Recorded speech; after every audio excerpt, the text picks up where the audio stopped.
Hello everyone, welcome to the class guys. कैसे हो आप सभी? उम्मीद करता हूं सभी बच्चे बहुत अच्छे होंगे, अच्छे से पढ़ाई लिखाई कर रहे होंगे। तो बच्चों, आज की इस क्लास में हम आपके लिए लेकर के आए हैं न्यूक्लियाई का वन शॉट। और इस वन शॉट में ये पूरा चैप्टर जो है तबाह हो जाएगा। अगर आप पहली बार पढ़ रहे हो तो न्यूक्लियाई आपके दिमाग में, मस्तिष्क में इस प्रकार से बैठ जाएगा कि सीधे आप अगर पेपर देने जा रहे हो तो बहुत बढ़िया से अपने पेपर को अटेम्प्ट कर पाओगे। इस जो चैप्टर में जो भी स्लाइड्स का इस्तेमाल करा गया है, हैंड रिटन नोट्स मेहनत से लिखे गए हैं, अगर आपको वो चाहिए तो आपको वो जो नोट्स हैं वो हमारे टेलीग्राम चैनल पे आपको मिल जाएंगे। टेलीग्राम चैनल की लिंक और सभी चीजों की लिंक जो है आपको इस वीडियो के डिस्क्रिप्शन में मिल जाएगी। तो आप डिस्क्रिप्शन से टेलीग्राम पे जा सकते हैं। अभिषेक साहू सर फिजिक्स के नाम से टेलीग्राम चैनल है। अच्छा, मैं आपको बता दूं कि जो आप पढ़ रहे हो, अगर आप उसके साथ अच्छे क्वेश्चंस को प्रैक्टिस कर ले तो भाई बेस्ट हो जाएगा। तो आपके बढ़िया क्वेश्चंस की प्रैक्टिस हो जाए, उसके लिए हम आपके लिए लेकर के आए हैं हमारी अपनी सैंपल पेपर, जो कि एडुकार्ड के साथ है। इस सैंपल पेपर में आपको क्वालिटी कंटेंट पर ध्यान रखते हुए ऐसे क्वेश्चंस हमने सेलेक्ट करे हैं जिसके बाद उल्टा दिखा दिया मैंने आपको, लेकिन उल्टा हो या सीधा, लेकिन यह आपके बहुत काम आने वाला है। इसके अंदर हमने क्वालिटी कंटेंट रखा, जिसको प्रैक्टिस करने के बाद आप ये पाएंगे कि भाई साहब जो क्वेश्चन आपने घर पे प्रैक्टिस करे वही और सेम टाइप के क्वेश्चन आपको पेपर में देखने को मिले। ये सैंपल पेपर है हमारा। बाकी आप चाहें तो हमारी चैप्टर वाइज जो फिजिक्स क्वेश्चन बैंक है आप उसको भी ले सकते हैं। ठीक है, इस सैंपल पेपर के साथ आपको 3 अलग से ऐसे क्वेश्चन पेपर मिलने वाले हैं जिनको आप बिल्कुल ऐसा लगेगा कि फिजिक्स का पेपर ही आप दे रहे हो। साथ में आंसर बुकलेट भी मिलेगी, तो आप उसमें एनालिसिस कर सकते हैं कि पेपर आपने कैसा लिखा है। ठीक है, इन सभी चीजों के साथ साथ अगर आप चाहते हैं कि आप हमारी पर्सनल गाइडेंस में पढ़े, हमारी छत्र और छाया के नीचे पढ़े, अगर आप चाहते हो कि सर मुझे थोड़ी सी प्रॉब्लम हो रही है फिजिक्स, केमिस्ट्री और मैथ्स में, तो हम आपके लिए लेकर के आए हैं बच्चों फिजिक्स, केमिस्ट्री और मैथ्स का मतलब पीसीएम का एक crash course, 60 days crash course. आप इसको भूल जाएं, ये क्रैश कोर्स हमने स्टार्ट किया था 5 नवंबर, लेकिन बच्चों की बहुत ज्यादा हैवी डिमांड के कारण ये क्रैश कोर्स आप ये समझ लीजिए कि हम इसको रीलॉन्च कर रहे हैं। इसके अंदर जो 2 चैप्टर हो चुके हैं उसको हम दोबारा से आपको करवाएंगे। तो आप ये समझ लो कि कल परसों ही ये जो है आपका बैच स्टार्ट हुआ है बस। तो आज से आप ज्वाइन कर सकते हैं। इस क्रैश कोर्स के अंदर जितना पढ़ा दिया जाएगा वो आप लोगों के लिए सफिशिएंट रहेगा, है ना। 60 डेज का क्रैश कोर्स है, मतलब 60 दिनों में पूरी फिजिक्स की तैयारी आपकी करवा दी जाएगी, केमिस्ट्री और मैथ्स की तैयारी। ठीक है, इसमें हमारे आपको बहुत ही ज्यादा फेमस और जाने माने टीचर जो मिल रहे हैं आपके, जो भारत पांचाल सर, और बहुत ही ज्यादा स्किल्ड और एक्सपीरियंस टीचर आपको मिल रहे हैं रोहित सोलंकी सर। तो इनके साथ आप पढ़ सकते हैं, है ना। और मुझे तो आप क्योंकि इसी चैनल पे जान रहे हैं तो भाई आप मुझे भी जानते होंगे। ठीक, तो मैं आपको फिजिक्स पढ़ाऊंगा।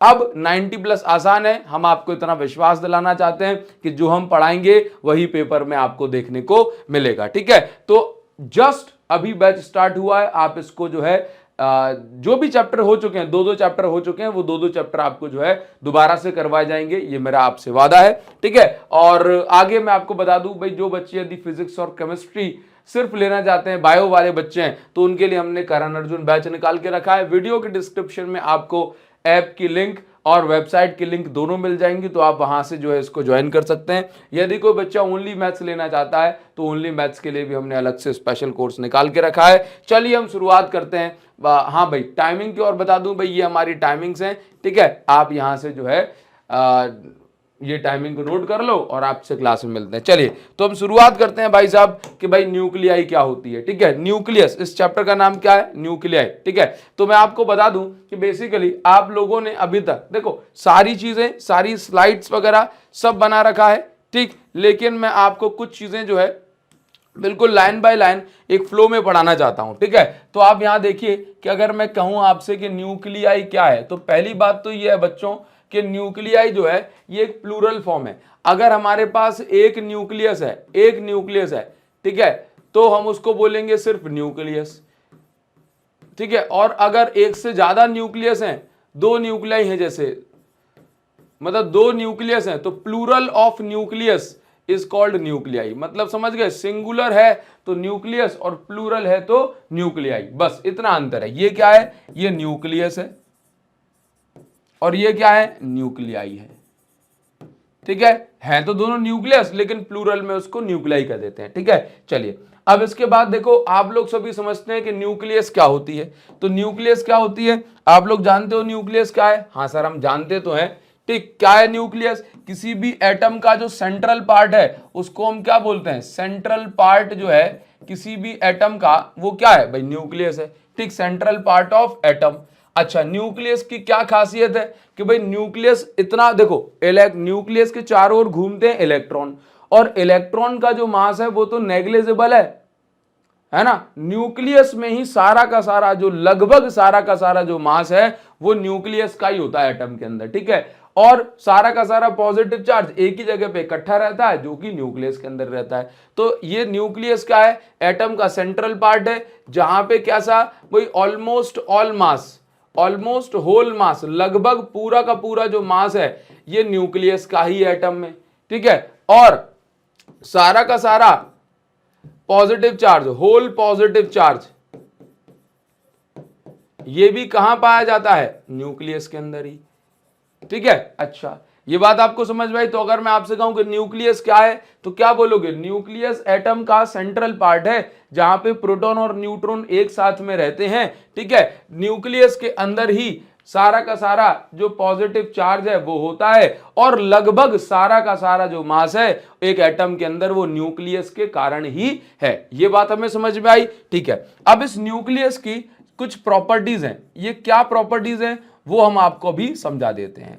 ये इस न्यूक्लियस की क्या प्रॉपर्टीज हैं वो हम आपको समझाए थे। ठीक है, तो न्यूक्लियस की डेफिनेशन आपको यहां पे मिल जाएगी कि भाई it is central part of atom where total positive charge and almost entire mass of atom is concentrated. ठीक है, न्यूक्लियस की कुछ प्रॉपर्टीज हैं, जैसे कि पहली प्रॉपर्टी की अगर मैं बात करूं कि न्यूक्लियस पे जो चार्ज होता है, हर न्यूक्लियस पे जो चार्ज होगा दैट इज प्लस ZE। ये हमें पहली प्रॉपर्टी समझना चाहिए। लेट्स से ये मेरे पास एक न्यूक्लियस है, ठीक है, जिसको मैं बढ़िया गोले के अंदर जो है यहां पे ऐसे बनाऊंगा। ये मेरे पास एक न्यूक्लियस है। इस न्यूक्लियस के अंदर आप लोग समझते हैं कि भाई प्रोटॉन और न्यूट्रॉन होंगे, तो मैं खूब सारे प्रोटॉन और न्यूट्रॉन यहां पे बना लेता हूं। ठीक है, ये प्रोटॉन और न्यूट्रॉन में बना रहा हूं। क्लियर है? अच्छा, एक चीज याद रखो कि प्रोटॉन और न्यूट्रॉन का जो मास है वो लगभग सेम है, लेकिन न्यूट्रॉन जो है हल्का सा ज्यादा भारी होता है। ठीक है, कौन? न्यूट्रॉन। हाँ सर, न्यूट्रॉन। ठीक है, चलो ये बना दिए मैंने एक थाली में खूब सारे गुलाब जामुन। ठीक, बस आप इनको खा नहीं सकते।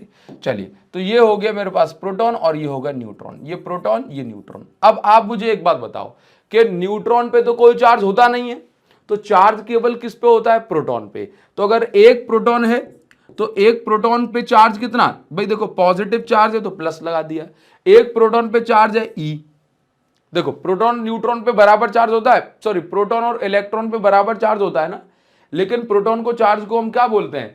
प्लस E बोल देते हैं। ठीक है, अगर दो प्रोटॉन है तो 2E, 3 प्रोटॉन है तो 3E, 4 प्रोटॉन है तो 4E, 5 प्रोटॉन है तो 5E। सर कितने प्रोटॉन होंगे?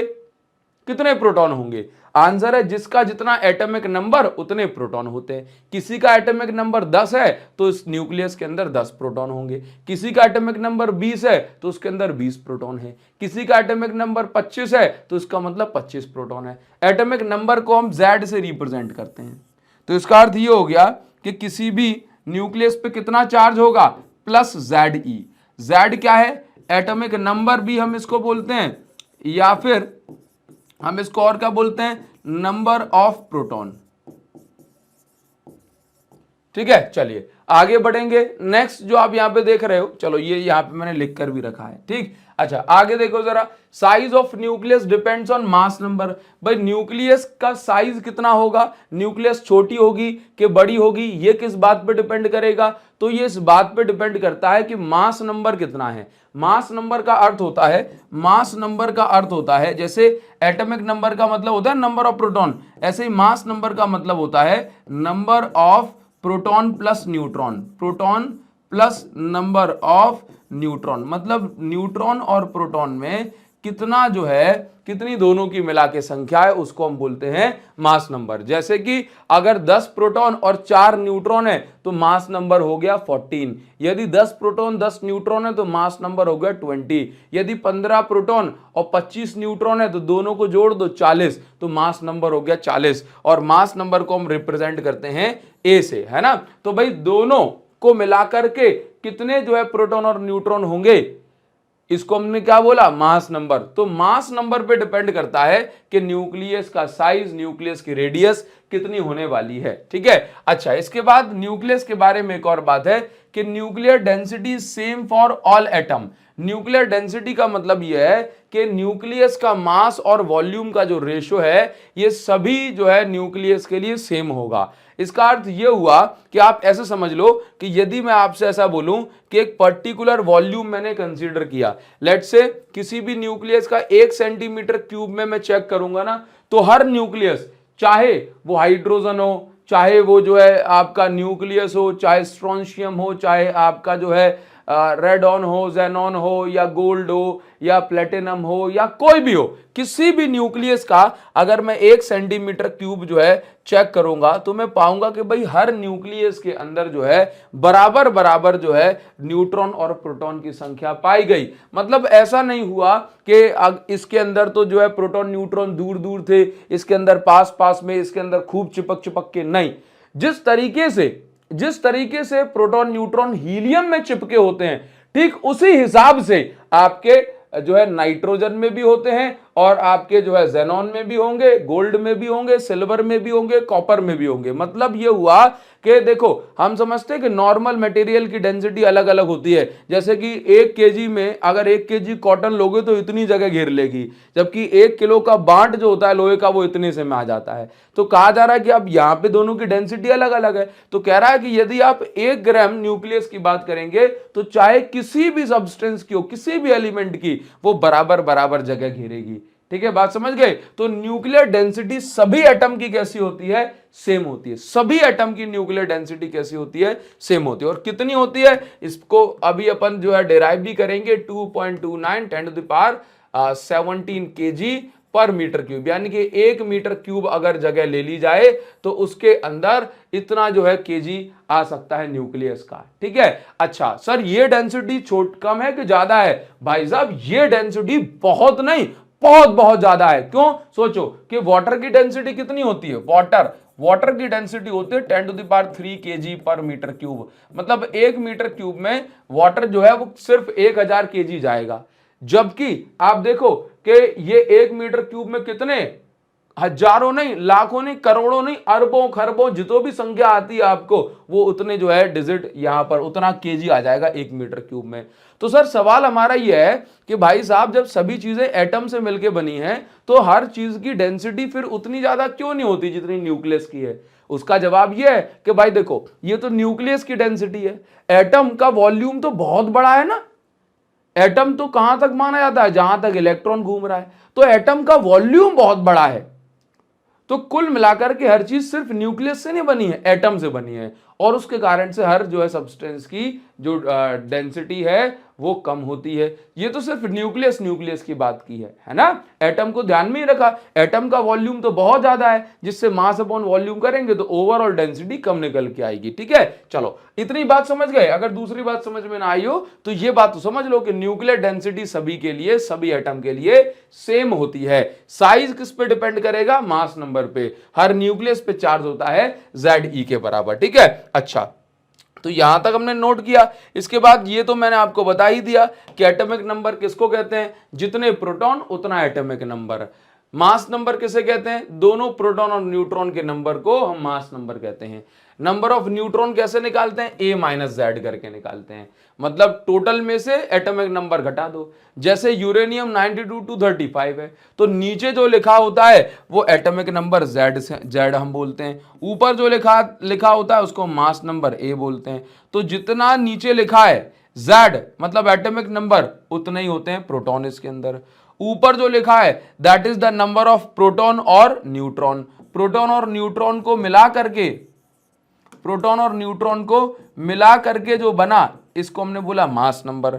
और नंबर ऑफ न्यूट्रॉन कितना है, तो ए में से जेड को घटा दो, तो ए में जेड को घटाया तो इतना बचा 143। तो ये हमारे पास क्या हो गया, नंबर ऑफ न्यूट्रॉन। ठीक है, अच्छा ये हमें जरूरत पड़ती रहेगी बार बार। अच्छा इसके साथ साथ यहाँ पे एक और टर्म कहा जाएगा जिसको हम बोलेंगे न्यूक्लियन। तो न्यूक्लियन किसे कहा जा रहा है, न्यूक्लियस के अंदर जो प्रोटॉन न्यूट्रॉन पाए जा रहे हैं उन्हीं को हम कह रहे हैं न्यूक्लियन। क्या बोल रहे हैं, न्यूक्लियन। न्यूक्लियस के अंदर जो प्रोटॉन न्यूट्रॉन पाए जाते हैं उन्हीं को हम कलेक्टिवली क्या बोलते हैं, भाई इनका एक कॉमन नाम रख दिया, बोला कि न्यूक्लियन है, ये क्या है, न्यूक्लियन है। ठीक है, चलो इतनी बात हुई।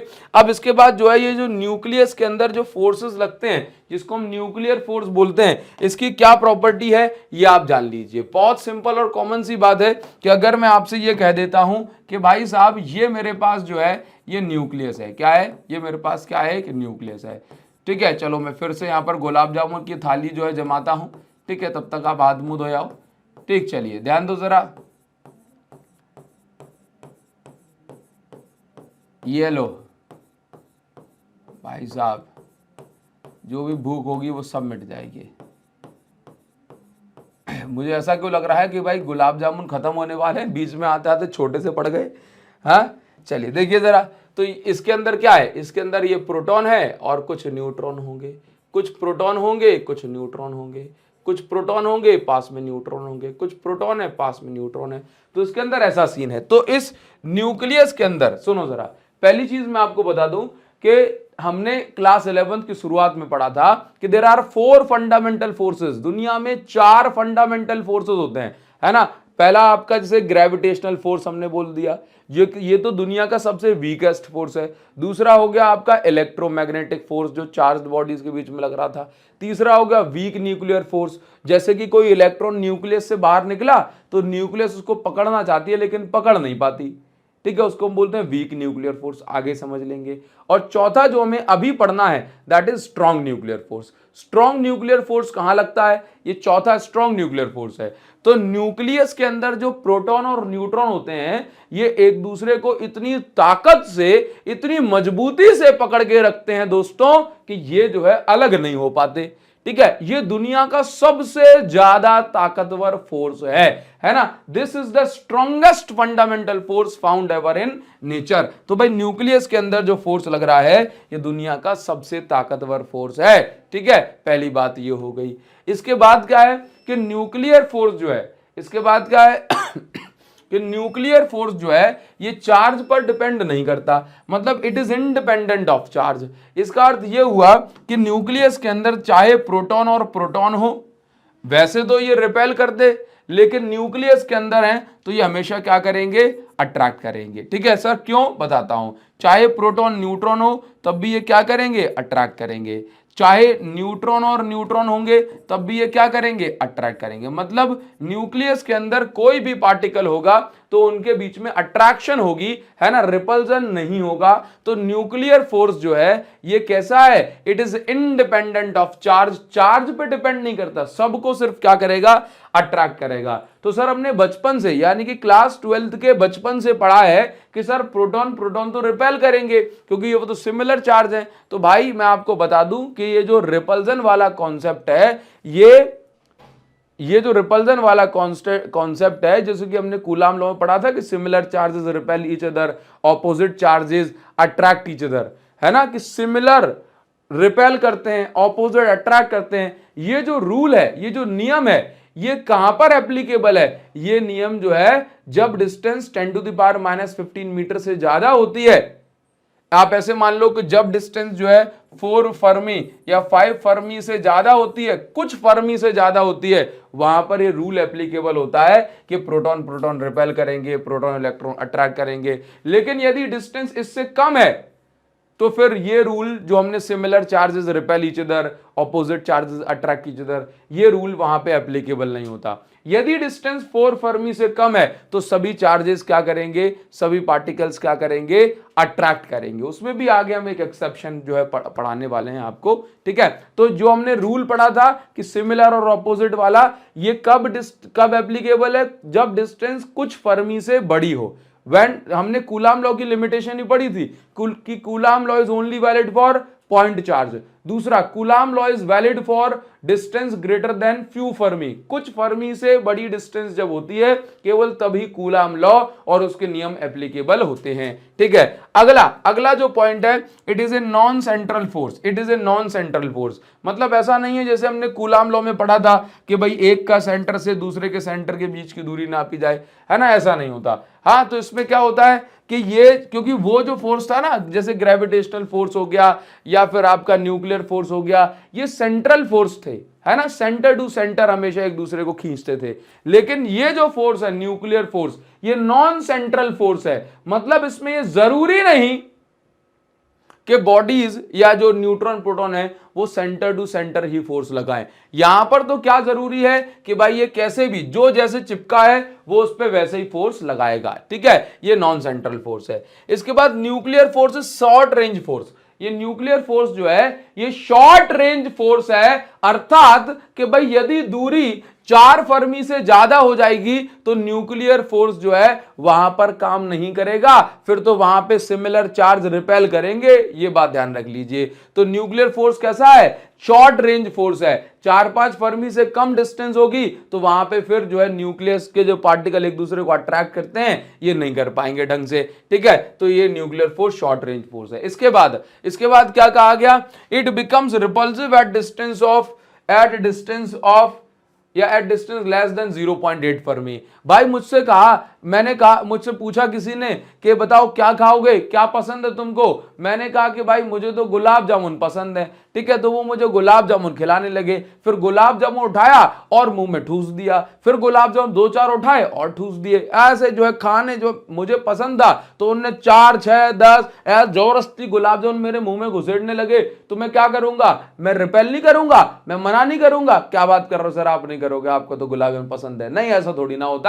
पसंद है तो क्या इसका मतलब जबरदस्ती इतना ओवर थोड़ी ना करना है कि नहीं? तो बस वही बात है। हाँ, तो क्या है, वही बात है। जैसे आप कहो कि मम्मी आज मैं नहीं सो रहा हूं, आज मेरा थोड़ा पढ़ने का मन है। ठीक है, रात को थोड़ा सा लेट हो गए, मम्मी ने कहा सो जा बेटा, अब सुबह पढ़ लेना। आपने कहा मेरा पढ़ने का मन है। अब भाई पूरा घर आ जाए और साथ में लठ लेके साथ में खड़ा हो जाए कि भाई अब तू पढ़ रहा है, पढ़, अब जो है तो सोने नहीं देंगे। तो भाई आप कहोगे ये कौन सी बात हुई? हाँ, बोला आप तो पूरी रात पढ़ना पड़ेगा भाई, अगर तू सोया तो डंडे खलेंगे तुझमें। तो ऐसा थोड़ी ना होता है कि, तो मेन बात आप समझ रहे हो कि क्या कहा गया कि 4 फर्मी से अगर कम डिस्टेंस है, अगर डिस्टेंस बहुत कम 4 फर्मी से भी कम है, ठीक है, तो भयंकर अट्रैक्शन होगा। लेकिन आप तो मान ही नहीं रहे, आप डिस्टेंस घटाते गए। तो भाई एक रेंज होती है, एक लिमिट होती है, उससे ज्यादा थोड़ी ना डिस्टेंस आप कम कर पाओगे। तो कहा जा रहा है कि डिस्टेंस कम करते करते यदि आप 0.8 फर्मी पे ले आए और 0.8 फर्मी से जैसे ही आपने कम करी तो वहां पे रिपल्जन होना जो है शुरू हो जाएगा, फिर अट्रैक्शन फोर्स जो है गायब होने लग जाएगा। ठीक है, चलो, तो इसका जो है ये वाले पॉइंट का एक ग्राफ बनता है जो कि काफी सुंदर सा ग्राफ है, वो हम यहां पे बना लेते हैं। चलिए, तो ये जो ग्राफ जो है, ये हमें बनाना है। तो ग्राफ जो है क्या है वो आप समझिए।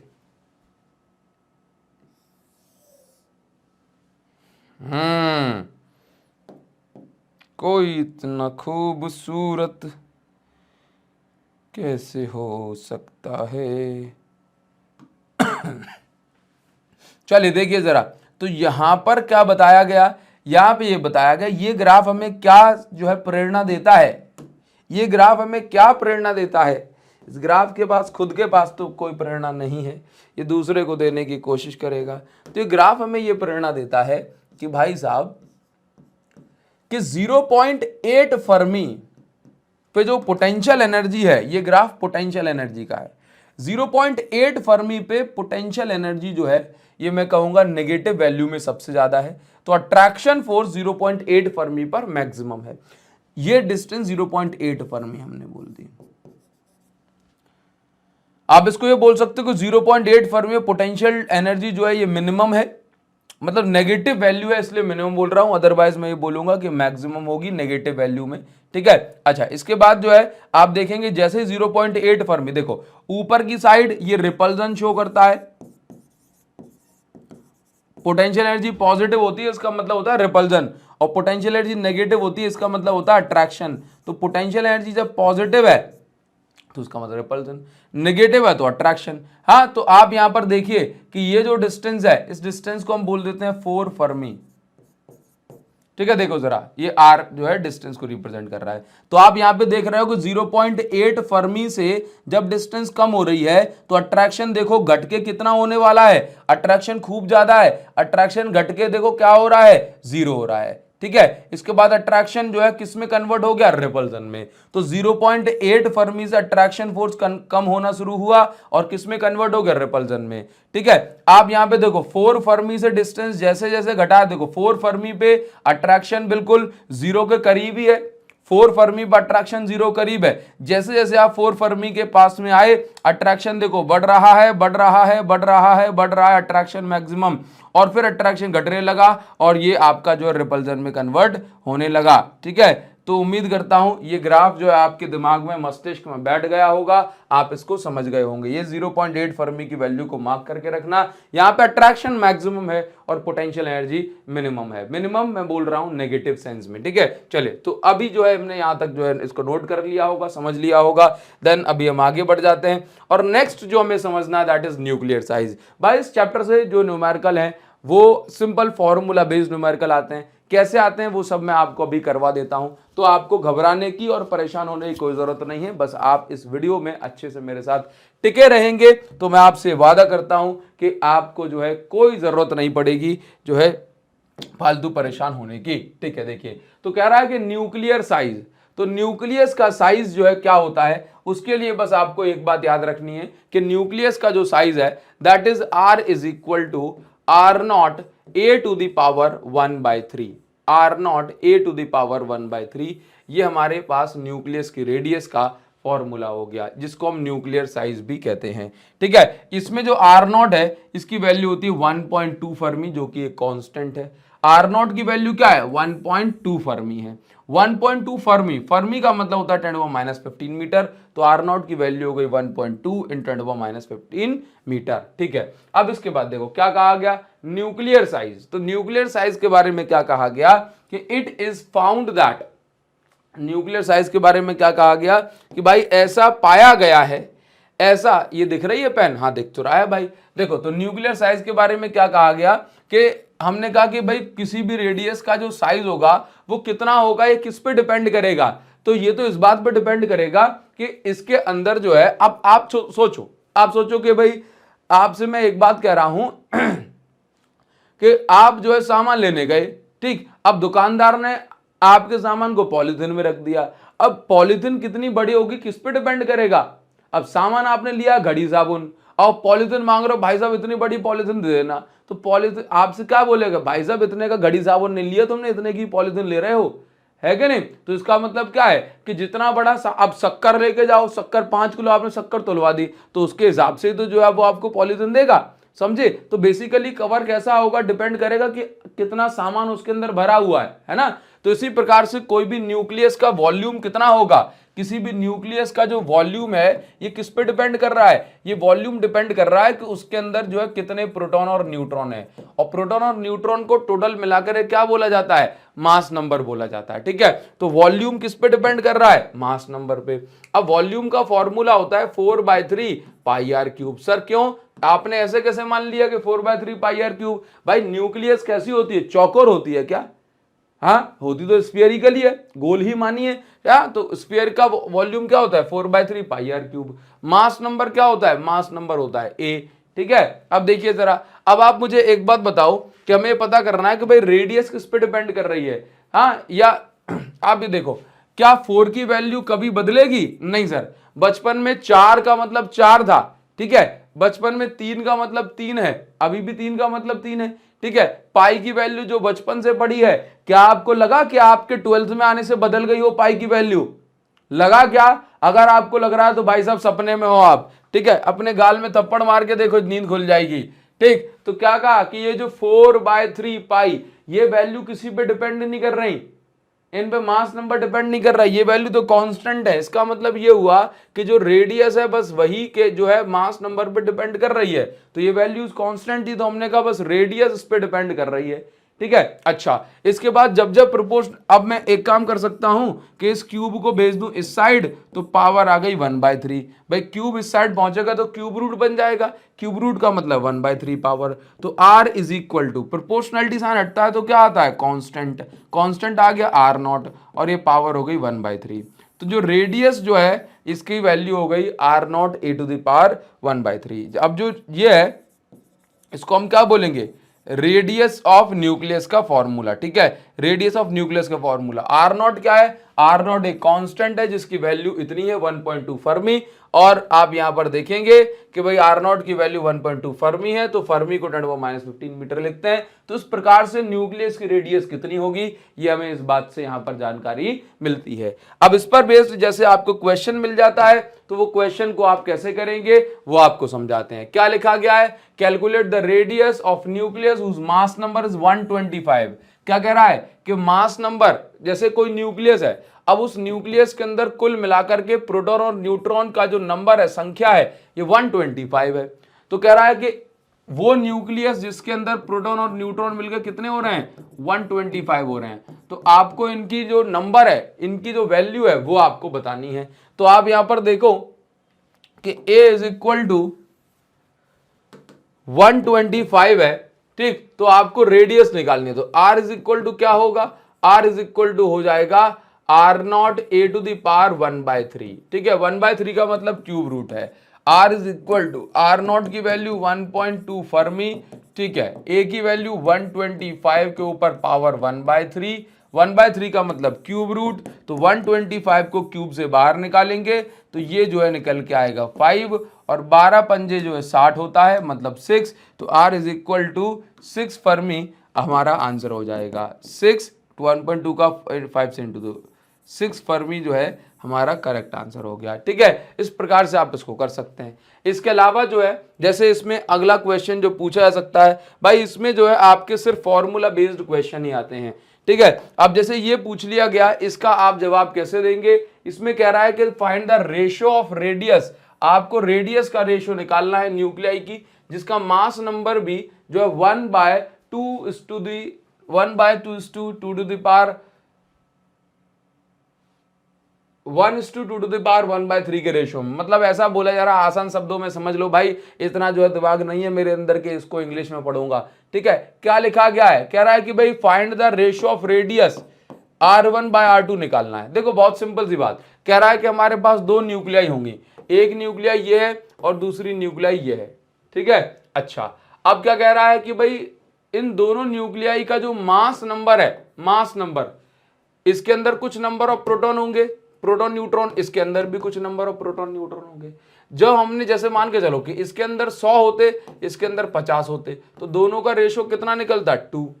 इसके अंदर 50 होते और इसके अंदर 100 होते, तो A1/A2 कितना निकल के आता, 1/2। तो कह रहा है इसी प्रकार से A1/A2 की जो वैल्यू है, A1/A2 की जो वैल्यू जो हमें गिवन है, ये कितनी है, A1/A2 की वैल्यू हमें गिवन है 1:2 to the power 1/3। ठीक है सर, ये गिवन है। चलो अब मैं कैसे निकालूंगा, तो बहुत सिंपल सा फॉर्मूला है, क्या R1 is equal to R0 a⁻ 1/3, तो A1 की पावर 1/3 डिवाइड कर देंगे R2, यहां पे भी R0 a⁻ 1/3। ठीक है, इन दोनों को हम डिवाइड कर देंगे। हाँ, तो R0 से R0 कट गया। अब आप ये देखो R1/R2 is equal to A1/A2 की पावर 1/3, ऐसे लिख सकते हैं होल में। अच्छा, R1/R2, A1 की जगह तो लिखा मैंने 1 और A2 की जगह लिखा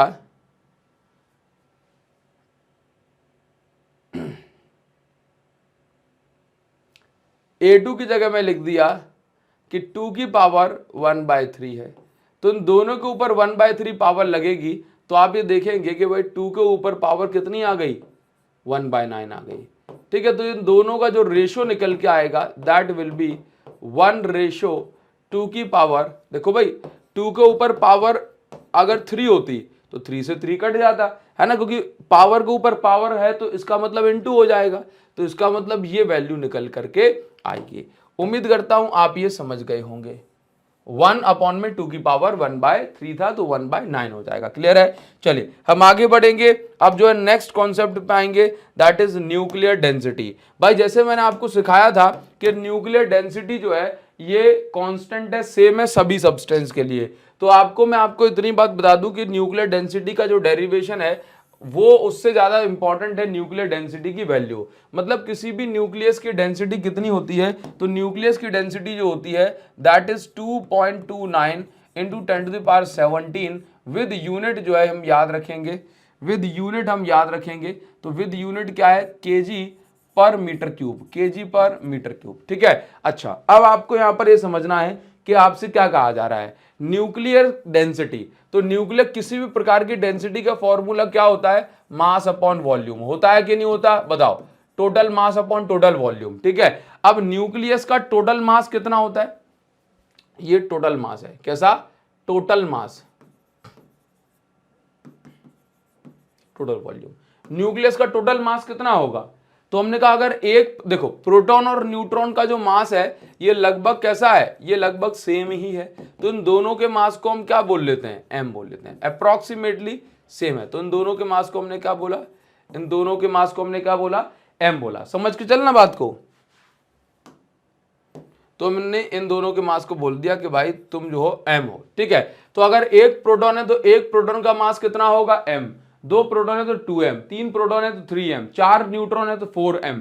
ठीक है, मतलब अगर मैं कहूं प्रोटॉन और न्यूट्रॉन 10 हैं तो 10m। ठीक है, अच्छा और मास नंबर कितना है टोटल, a। मास नंबर कितना होता है, a। तो इसका मतलब ये होगा कि टोटल कितने प्रोटॉन न्यूट्रॉन होंगे, a। अगर एक प्रोटॉन या न्यूट्रॉन का मास m है तो सब मिला के कितने हुए, a। तो इन सब का मास हो गया ma। टोटल वॉल्यूम कितना होता है, 4/3 पाई r क्यूब। रेडियस का मतलब स्फीयर का वॉल्यूम इतना ही होगा ना, न्यूक्लियस का वॉल्यूम। अच्छा सर बिल्कुल होगा।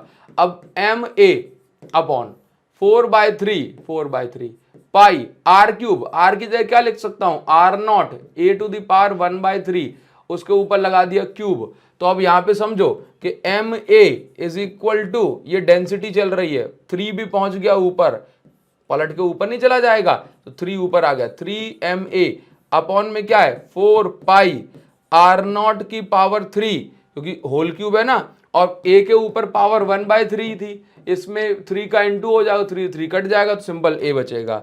ए बचेगा तो ए से ए उड़ा दो, तो डेंसिटी जो है ये आ गई 3m 4 pi rho naught R naught की पावर 3। अब मुझे सभी वैल्यूज पता है कि मास प्रोटॉन का कितना है 1.67 10 पावर जो है -27 kg।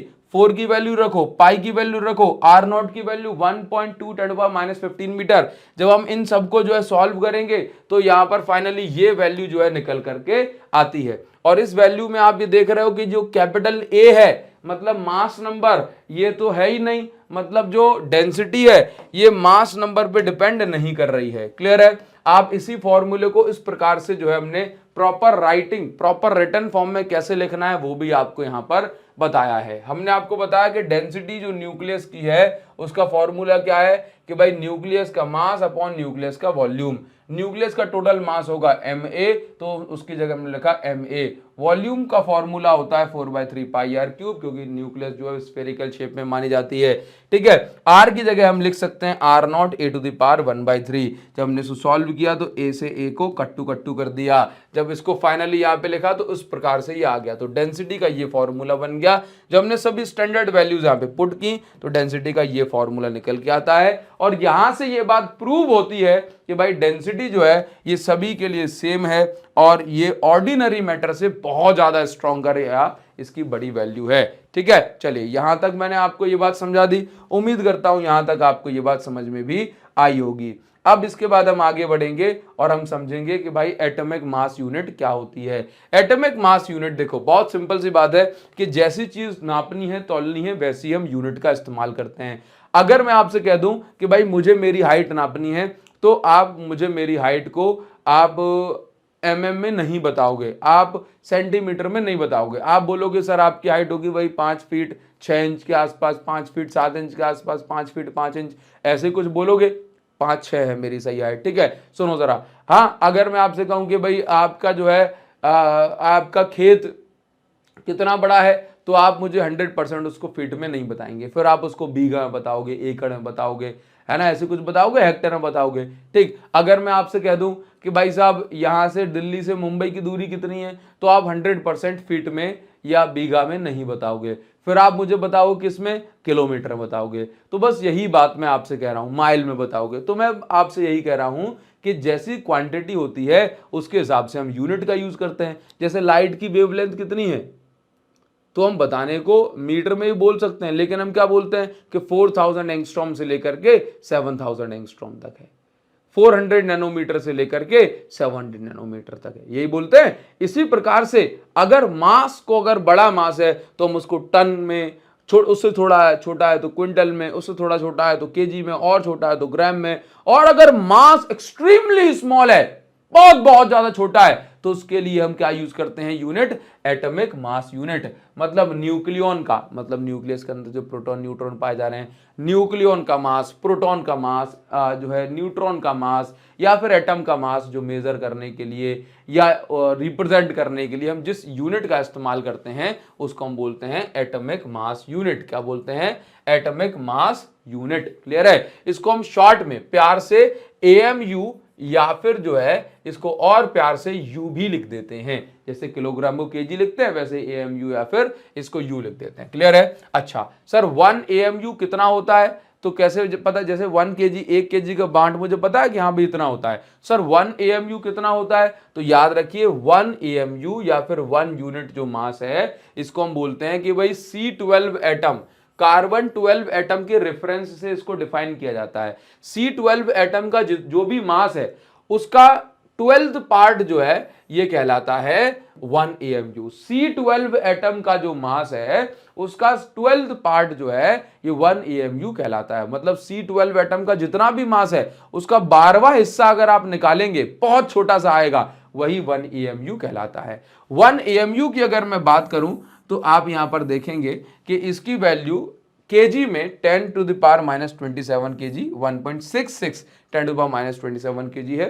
प्रोटॉन का मास एएमयू में 1.00727, जिसको आप 1.0072 भी ले सकते हो, इतने यूनिट होता है। न्यूट्रॉन का मास 1.0086 यूनिट होता है। ये बिल्कुल एक्यूरेट मास है, प्रिसाइज मास है, ठीक है। इलेक्ट्रॉन का जो मास है, सर आपने तो कहा था प्रोटॉन न्यूट्रॉन का मास सेम होता है, भाई सेम नहीं होता। एग्जैक्ट वैल्यू प्रोटॉन की होती है 1.672 into 10 to the power -27 kg, और उसकी होती है 1.674 न्यूट्रॉन की into 10 to the power -27 kg. लेकिन अगर हम बात करें बिल्कुल जैसे हम डेरिवेशन की, तो प्रोटॉन न्यूट्रॉन का मास सेम मान लेते हैं, लेकिन न्यूमेरिकल में अपन कभी पुट करेंगे, है ना, वैसे भी कभी जहां जरूरत पड़ेगी, तो वैल्यूज एग्जैक्ट क्या है वो हमें याद होना चाहिए। इलेक्ट्रॉन का मास है 0.0055 एटॉमिक मास यूनिट, ठीक है। अब ये जो एटॉमिक मास यूनिट दिया गया है, इसको पढ़ने से पहले हमें कुछ टर्म समझने हैं, है ना। तो 3 टर्म्स हैं जो कि हमें समझने हैं, लेकिन उससे पहले आप मुझे चैट में बताएंगे, कमेंट में आप मुझे बताएंगे कि हाँ सर यहां तक आपने मुझे पढ़ाया, मुझे सब कुछ समझ में आ गया। मैं आपसे बिल्कुल आपसे रिक्वेस्ट तो नहीं करूंगा, क्योंकि मैं आपके साथ मेहनत कर रहा हूं, मैं पूरे हक से कहूंगा कि कमेंट में आप मुझे बता करके जाएं कि सर यहां तक आपने पढ़ाया, मुझे समझ आ रहा है, मुझे मजा आ रहा है, सर मजा आ रहा है, तो फिर मुझे आपको और पढ़ाने में मजा आएगा, है ना। तो कमेंट में आपका इंतजार कर रहा हूं, हर बच्चे के कमेंट को लाइक करूंगा, हार्ट दूंगा। तो भाई आप मुझे जरूर से बताएं, तभी मुझे लगेगा कि हाँ भाई लाइव क्लास में जैसे हमारे बैच में बच्चों से कहा कि भाई बताओ क्या आंसर है, तो आप तुरंत बताते हैं, इसी प्रकार से यहां भी कह रहा हूं कि बताओ क्या आंसर है, तो आपको बताना है, ठीक है। बस ये बात का आप विशेष ध्यान रखें। चलिए, तो अभी मैं आपसे यहां पर क्या बोल रहा हूं मैं यहां पर आपसे बोल रहा हूं कि भाई साहब अगर आपको जो है यहां पे 3 टर्म्स मिल जाए, आइसोटोप, आइसो बार और आइसोटोन, ये 3 टर्म्स हमें यहां पे मिल गए, बस।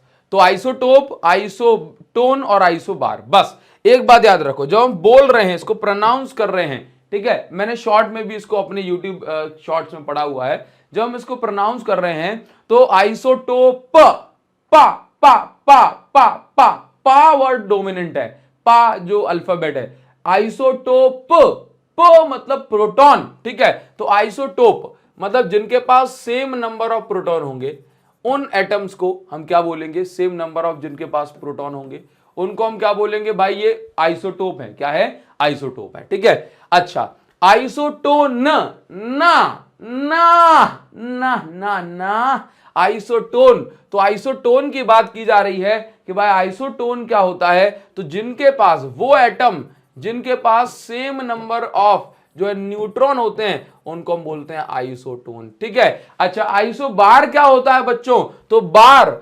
जिनका मास नंबर सेम है, सेम मास नंबर, उनको हम बोलते हैं, उन एटम्स को हम बोलते हैं आइसो बार है ये, ठीक है। जैसे कि अब याद कैसे रखोगे, बार को ऐसे मत बोलो, बार को बोलो भार। क्या बोलो? बार का मतलब क्या है? भार। और भार किसका ज्यादा होगा? जिसका मास ज्यादा होगा। तो याद रखना कि आइसो बार मतलब सेम मास नंबर, जिनका मास, देखो आइसो का मतलब समझते हो, सेम है, ठीक है। जैसे आइसो गोनिक, आइसोटोनिक, आइसो पता नहीं क्या फलान ठिकाना है, ठीक है। तो आइसो बार जो है आपको याद रखना है कि जिनके पास सेम मास नंबर है। अच्छा, आप एक बात बताओ, यहां पे आइसोटोप जो होते हैं सेम एलिमेंट के एटम होते हैं, सेम एलिमेंट के एटम होते हैं। हाँ, तो यहां लिख देता हूं एटम्स ऑफ सेम एलिमेंट, अभी सब समझ में आ जाएगा। एटम्स ऑफ सेम एलिमेंट कई बार कह भी देते हैं कि भाई आइसोटोप क्या है, तो बोला जिनका एटॉमिक नंबर सेम है। एटॉमिक नंबर क्या? नंबर ऑफ प्रोटॉन, एक ही बात है, ठीक है। अच्छा, तो ये क्या है भाई, एटम्स ऑफ, क्या ये भी सेम एलिमेंट के एटम होंगे? नहीं, आइसोटोन और आइसोबार जो है एटम्स ऑफ डिफरेंट एलिमेंट कहलाते हैं। क्या कहलाते हैं? Atoms of different element, atoms of different element. अरे सर थोड़ा सा और समझाइए। हाँ समझाता हूं, देखो बच्चों, ऐसा है, मैं आपको बताऊं कि ये तो आपने नोट कर लिया। हाँ सर नोट करें। टेलीग्राम चैनल की लिंक वीडियो को डिस्क्रिप्शन में, उसको वहां से आप डाउनलोड कर लेना। और बुक के बारे में बता दिया है कि यदि चैप्टर वाइज पढ़ना हो, चैप्टर वाइज, तो आप हमारी जो ग्रीन वाली बुक है एडुकार्ड फिजिक्स क्वेश्चन बैंक, आप इसको ले सकते हो, चैप्टर वाइज पढ़ना है, ठीक है। और अगर आपको जो है तैयारी हो चुकी है, सैंपल पेपर लगाना है, तो हमारा एडुकार्ड का ये सैंपल पेपर है, पतलूसा क्वालिटी क्वेश्चन है, भर भर के नहीं दिए हैं, ठीक है। क्वालिटी क्वेश्चंस जिनको प्रैक्टिस करोगे तो आपका काम हो जाए, क्योंकि अब आपको उतना टाइम नहीं है ना। तो क्वालिटी क्वेश्चंस आपको यहाँ मिल रहे हैं, आप इसको भी प्रैक्टिस कर पाओगे, ठीक है। करना चाहिए आपको, ठीक। चलो हम आगे बढ़ेंगे। तो अभी जो नेक्स्ट आपको बताया जा रहा है दैट इज आइसोटोन, तो हमने बता ही दिया। अब आइसोबार भी बता दिया। चलो कुछ एग्जांपल्स आपको यहाँ पर समझाता हूँ। जैसे मान के चलो, आपने नोट कर लिया, टेलीग्राम चैनल पे आपको ये नोट्स मिल जाएंगे, ठीक। किस नाम से? टेलीग्राम चैनल में जाना, फाइल सेक्शन में घुसना, और फाइल को थोड़ा सा ऊपर स्क्रॉल करोगे तो ऊपर ऐसे लेंस का आइकॉन आ जाएगा जो कि सर्च का है। इस पे टैप करोगे तो आपको सर्च कर लेना है न्यूक्लियाई 2025, बस ये सर्च कर लोगे तो आपको जो है मिल जाएगा, ठीक है। चलो ध्यान दो, जरा ध्यान देंगे। जीवन का सफर यूं ही चलता रहेगा, लेकिन उसके लिए गाड़ी होना जरूरी है। और गाड़ी आपके पास कब आएगी? जब आप अच्छे से पढ़ोगे, ठीक है। जब बढ़िया से पढ़ोगे तब जाकर के बढ़िया मार्क्स आएंगे। जब बढ़िया मार्क्स, अरे सर 12th के मार्क्स से होता ही क्या है? 12th के मार्क्स से कुछ नहीं होता, लेकिन आप जितनी भयंकर तैयारी करते हैं, जितनी बढ़िया प्रिपरेशन करते हैं, वो आपकी आदत में रह जाती है। मेहनत करना, ठीक है, हासिल करना आपकी आदत में शामिल हो जाता है। और जब मेहनत करना आदत बन जाती है तो सफलता हर बार उसका इनाम बन जाती है। ये बात आप हमेशा याद रखेंगे, ठीक है। चलो, तो आइसोटोप की मैं बात कर रहा था, ठीक है। सुनो जरा, तो अभी बेसिकली क्या कहा गया, जैसे नेचर में कुदरत का जो नियम है वो ये है, जैसे कोई भी कंपनी आप देखेंगे, चाहे वो आप पार्ले की कोई कंपनी देख लो, ठीक है, या आप जो है कोई भी कंपनी, चाहे चिप्स वाली देख लो, चाहे बिस्किट वाली देख लो, या फिर चाहे आप कोल्ड ड्रिंक सॉफ्ट ड्रिंक वाली कंपनी देख लो, कभी भी आप ये देखेंगे कि नेचर में जो है, मतलब कभी भी आप देखेंगे कि भाई ये कंपनी एक प्रोडक्ट नहीं निकालती है, एक कंपनी के अंदर ये अलग अलग प्रोडक्ट निकाल देती हैं। क्यों? क्योंकि एक कंपनी में जितने ज्यादा प्रोडक्ट होंगे उतने ज्यादा लोगों तक पहुंच सकते हैं, है ना, और उतने ज्यादा मुनाफा कमा सकते हैं। तो जब कंपनी में एक कंपनी के अलग अलग प्रोडक्ट अलग अलग नाम से बिक सकते हैं, तो नेचर में भगवान की जो कंपनी है, नेचर कुदरत या प्रकृति की जो कंपनी है, वो बहुत ही महान है बच्चों। है ना। तो नेचर में ऐसा नहीं है कि सिर्फ एक ही टाइप का कोई एलिमेंट पाया जाए। हाँ, कुछ एलिमेंट जो है रखे हैं, जैसे कोई कंपनी आप देखते हैं कि भाई कार मतलब सिर्फ कार बनाती है, आप कुछ कंपनी देखेंगे कि भाई हेलीकॉप्टर मतलब सिर्फ हेलीकॉप्टर बनाएगी, वो कभी भी कार बनाने की कंपनी नहीं बनेगी। हाँ, आप कुछ कंपनी देख रहे हैं कि भाई बिस्किट बेच रही है तो बस बिस्किट ही बेच रही है, उनने अपनी एक्सपर्टीज बिस्किट में कर ली, है ना, तो वो कोई और कंपनी नहीं बनाएगी। इसी प्रकार से नेचर में कुछ ऐसे एलिमेंट भी होते हैं जिनके कोई डबल रोल है ही नहीं, जिनके कोई अलग अलग प्रोडक्ट है ही नहीं, है ना। तो जैसे कि गोल्ड पूछा जाता है कि गोल्ड का कोई आइसोटोप नहीं है ना। अच्छा, तो अभी आइसोटोप क्या है, इतना सारा ज्ञान तो आपने ले लिया, अब इस ज्ञान को जो है यहां पे भी लगाओ। जैसे नेचर में अलग अलग जो है सारी चीजें हैं, वैसे ही देखो, आप देखो हाइड्रोजन है, हाइड्रोजन एक एलिमेंट है, ठीक। अब भगवान को नेचर को लगा होगा कि भाई ये एलिमेंट के अलावा भी हाइड्रोजन की कुछ और प्रॉपर्टीज के लिए हमें इसकी जरूरत पड़ सकती है, ठीक। तो इसकी क्लोनिंग कर दी, है ना, या कहें कि इसके अंदर थोड़ा सा चेंज कर दिया, ठीक। क्लोनिंग का मतलब एग्जैक्ट सेम होता है, ठीक। आप ऐसे देखो कि नेचर में हाइड्रोजन जो पाया गया दैट इज 1H1। हाँ, इसके अलावा नेचर में हाइड्रोजन का एक और रूप डबल रोल पाया गया जिसको हमने बोला 1H2, ठीक है। और नेचर में एक और हाइड्रोजन पाया जाता है जिसको हम आर्टिफिशियली बनाते हैं, जो कि होता है 1H3।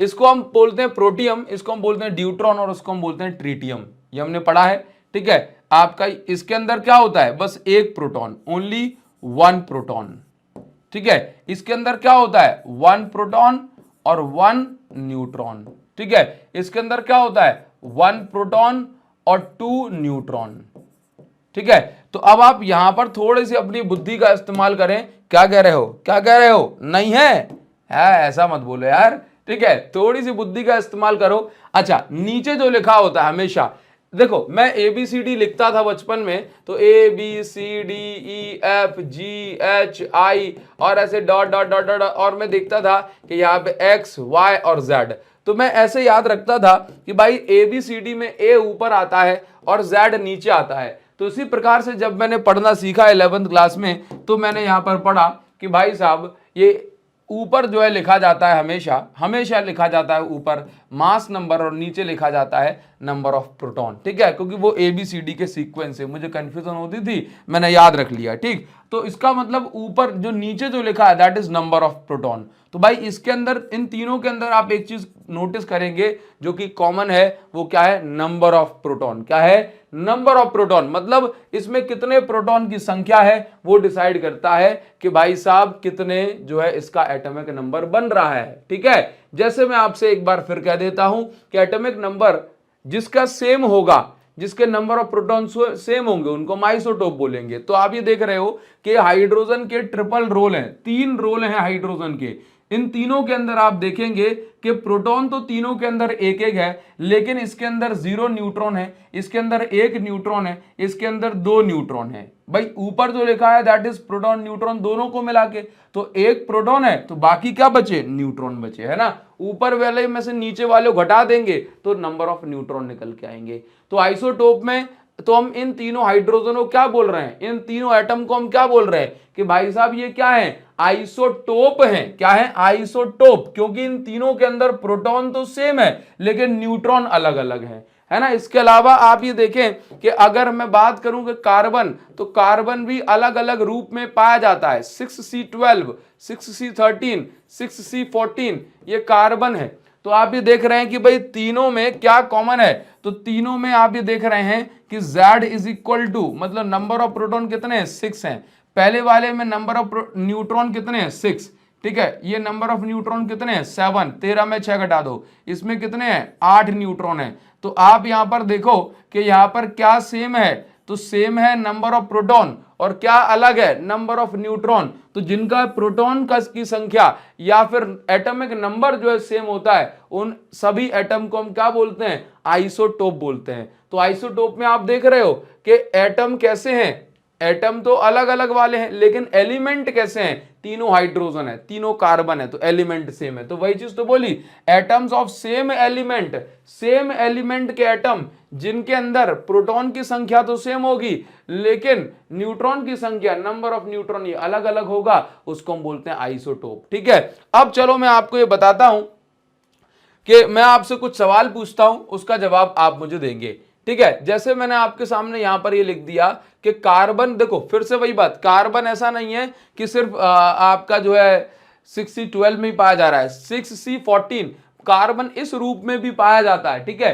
तो ये कार्बन का वो रूप है जो कि हम कार्बन डेटिंग के लिए इस्तेमाल करते हैं, ये पता लगाने के लिए कोई भी डेड बॉडी, कोई भी कंकाल, कोई भी जो चीज हमें मिली है, जैसे खुदाई करते समय जमीन की, तो उसकी जो है एज क्या होगी, कितने साल पुराना है, वहां पे C14 कार्बन का इस्तेमाल किया जाता है, ठीक है। अच्छा, इसी प्रकार से नाइट्रोजन, अब नाइट्रोजन का एटम हमने ये ले लिया, तो आप मुझे बताओ आप इसको क्या बोलोगे, आइसोटोप, आइसोबार, आइसोटोन, क्या बोलोगे, जल्दी से मुझे बताएंगे क्या बोलोगे आप इसको। तो सर इसको तो हम बोलेंगे सर इसको हम बोलेंगे, देखो हमने चेक किया क्या दोनों के प्रोटॉन सेम है, इसका मतलब दोनों के प्रोटॉन सेम नहीं है, नॉट सेम, ठीक है। क्या दोनों के न्यूट्रॉन सेम है, तो हमने कहा सर न्यूट्रॉन भी सेम नहीं है, इसके अंदर 14 में 6 गए 8, इसके अंदर 14 में 7 गए 7, तो सर क्या सेम है, तो क्या सेम है, तो हमने कहा कि दोनों के ऊपर वाली वैल्यू, मतलब ए सेम है, मतलब सेम मास नंबर,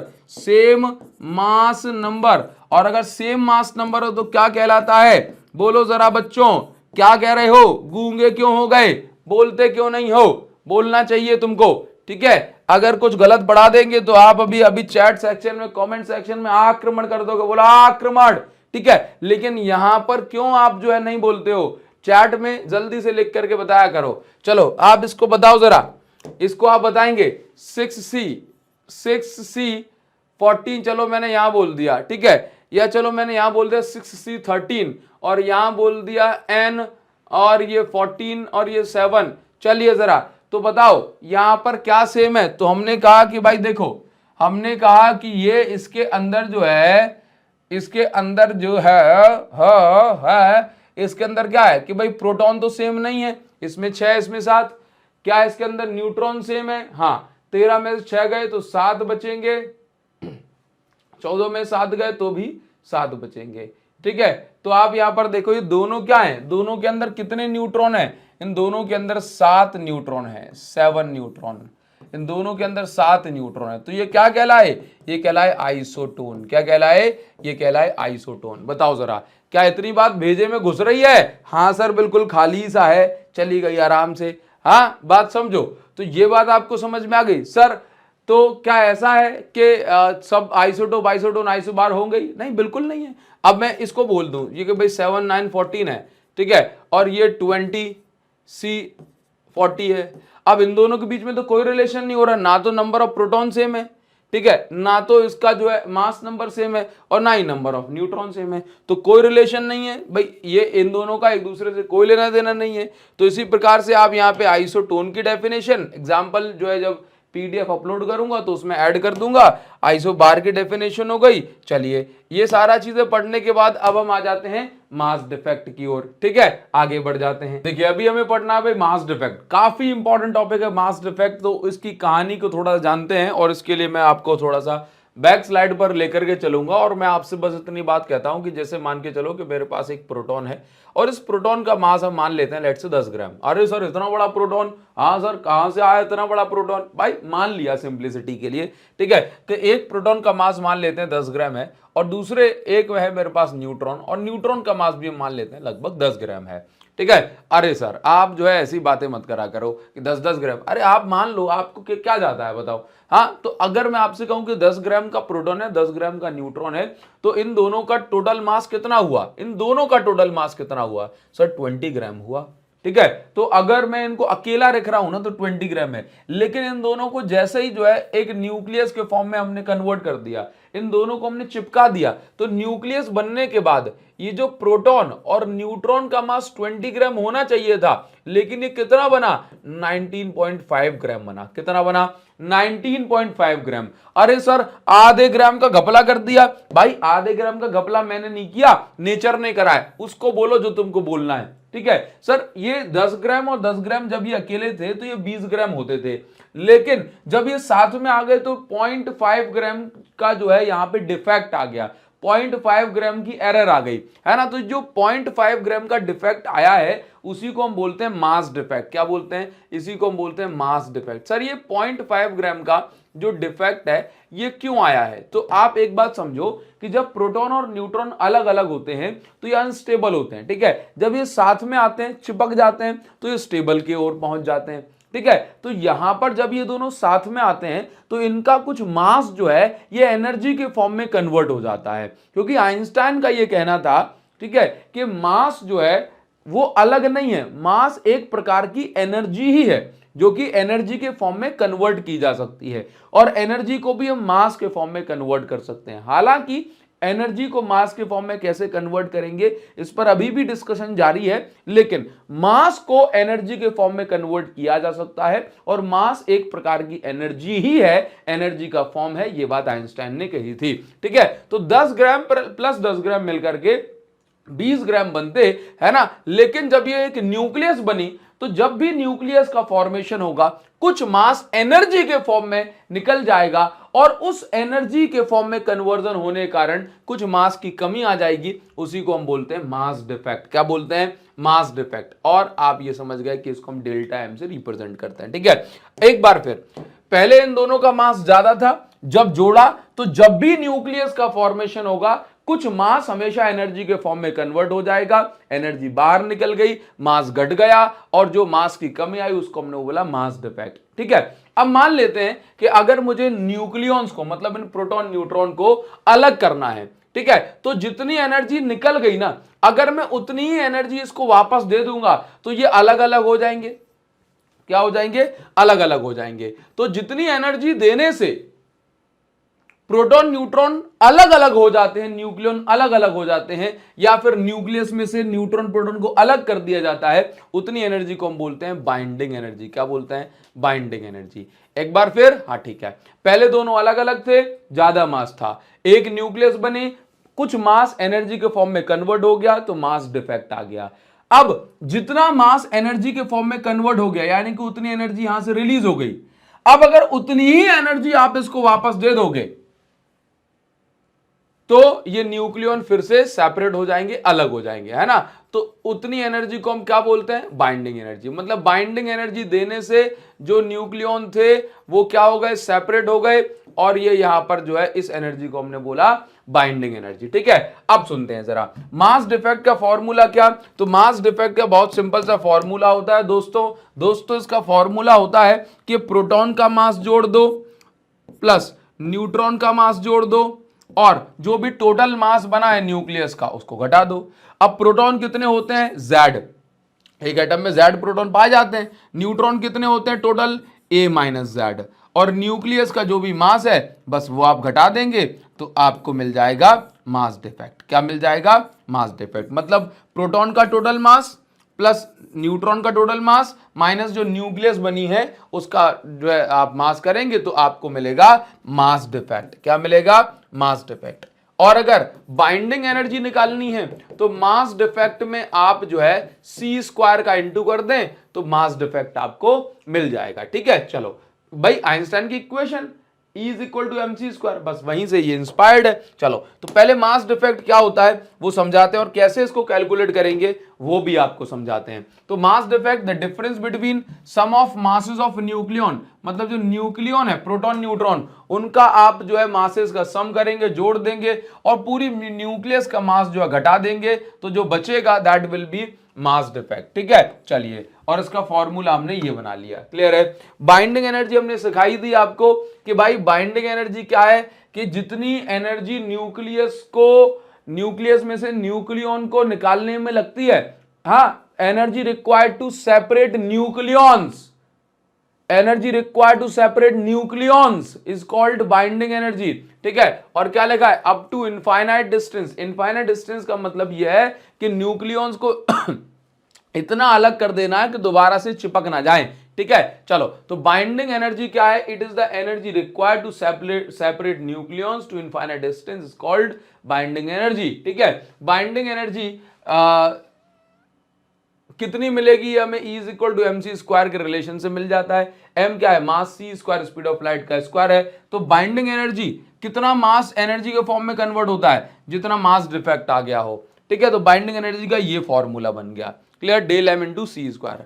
इस फॉर्मूले से देर में निकलती है, बाकी अपन एक फॉर्मूला समझते हैं, उससे जल्दी निकल आएगी। ठीक है, अच्छा तो पहले E is equal to M C square का इस्तेमाल करते हुए हम यहां पर आपको सिखाएंगे कि भाई साहब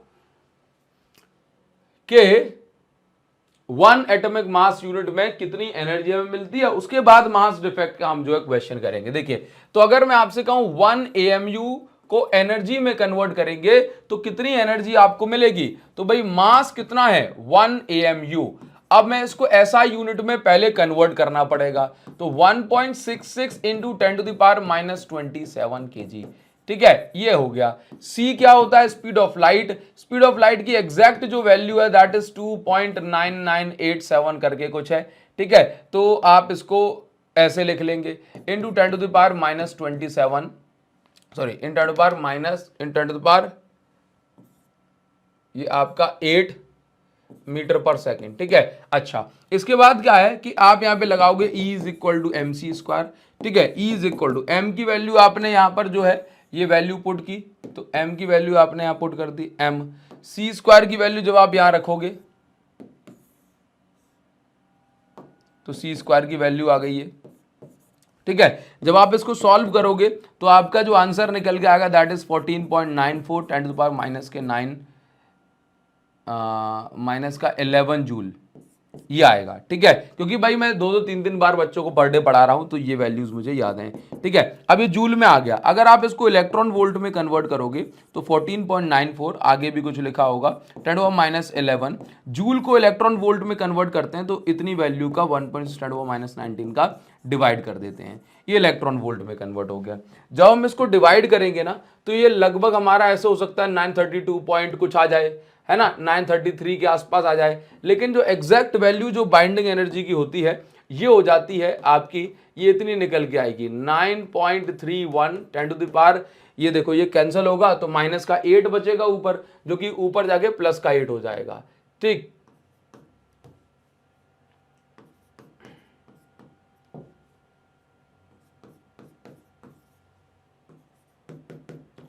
तो 2 डिजिट मैं इसको बड़ा कर देता हूं, तो यहां पे 2 डिजिट इसको छोटा करना पड़ेगा। 10⁻6 का मतलब होता है मेगा और ये इलेक्ट्रॉन वोल्ट। तो भाई एक AMU 1 AMU में जो वैल्यू होनी चाहिए, जो एनर्जी जो रिलीज होती है that is 930.5 mega electron volt, 931.5 mega electron volt. इतनी एनर्जी रिलीज होती है जब आप 1 AMU मास को पूरी तरीके से एनर्जी में कन्वर्ट कर देते हैं। सर हमने तो डिवाइड किया, हमारा 932 के आसपास जा रहा था। भाई साहब 932 के आसपास जा रहा था, जब आप एनसीईआरटी चेक करोगे ना तो डेसिमल के 4 डिजिट तक लिया गया है, तो वहां से हम एग्जैक्ट वैल्यू जो निकल के आती है 1 AMU की that is 931.5 mega electron volt. तो कभी भी आपको 1 AMU या सिंपल AMU दिखे और कहे कि इसको आप कन्वर्ट कर दो एनर्जी में, तो जो भी वैल्यू लिखी हो उसमें से AMU या फिर सिंपल U हटाना और 931.5 मेगा इलेक्ट्रॉन वोल्ट का इंटू कर देना, 931.5 मेगा इलेक्ट्रॉन वोल्ट का इंटू कर देना। बताओ जरा, ये बात क्लियर है? बस ये बात आपको याद रखनी है। चलो अब आते हैं भाई मास डिफेक्ट पे। तो मास डिफेक्ट में यहां पर हम मास डिफेक्ट तो निकालेंगे ही, साथ साथ यहां पर हम बाइंडिंग एनर्जी भी निकालेंगे और बाइंडिंग एनर्जी पर न्यूक्लियन भी निकालेंगे। तीनों बातें अभी हम जो है यहां पर आपको निकाल करके बताते हैं। ठीक है, अच्छा AMU लिखाओ या फिर इसके अलावा आपको सिंपल यहां पे U लिख करके दे दिया जाएगा, U ऐसे U लिख के दे दिया। ठीक है, चलो क्या लिखा गया है, calculate the mass defect in helium nucleus, और हीलियम न्यूक्लियस क्या है 2He4। ठीक है, मतलब जब हीलियम न्यूक्लियस बनी होगी तो इस दौरान क्या मास डिफेक्ट जो है आया होगा और इसमें कितनी बाइंडिंग एनर्जी रिलीज हुई होगी या कितनी बाइंडिंग एनर्जी पर न्यूक्लियन। देखो सिंपल सी बात है कि 4 अलग अलग प्रोटॉन न्यूट्रॉन होंगे, हाँ इनका कुछ इंडिविजुअल मास होगा। जब ये साथ में आए तो ये चारों जुड़ गए तो इनके अंदर कुछ मास डिफेक्ट आ गया। यही मास किस में कन्वर्ट कर देंगे देन, बाइंडिंग एनर्जी के फॉर्म में। इसी को बाइंडिंग एनर्जी को हम EB से रिप्रेजेंट करते हैं और बाइंडिंग एनर्जी पर न्यूक्लियन को EBN से। सर वो क्या होता है वो तो आपने बताया नहीं, सब बताता हूं, घबराने की जरूरत नहीं है। देखो तो पहले आप यहां पे लिख लो गिवन, तो पहले क्या लिखोगे, गिवन। गिवन में आप यहां पर ये थोड़ा सा ताका झाकी करें कि भाई गिवन में आपको क्या क्या दिया गया है। तो मास ऑफ दिस, तो ये एक्चुअल में क्या है, हीलियम न्यूक्लियस का मास आपको दिया है। जब भी आपको एलिमेंट का मास देना तो समझ लो कि वो न्यूक्लियस का मास है। तो हीलियम न्यूक्लियस का मास क्या है, देखिए जरा, तो capital M is equal to 4.0028 unit है। क्लियर है। प्रोटॉन का मास आपको दिया है, न्यूट्रॉन का मास आपको दिया है। तो मास डिफेक्ट का फॉर्मूला क्या है, मास डिफेक्ट का फॉर्मूला होता है Z into M P plus A minus Z into MN, और यहां पे माइनस का कैपिटल M।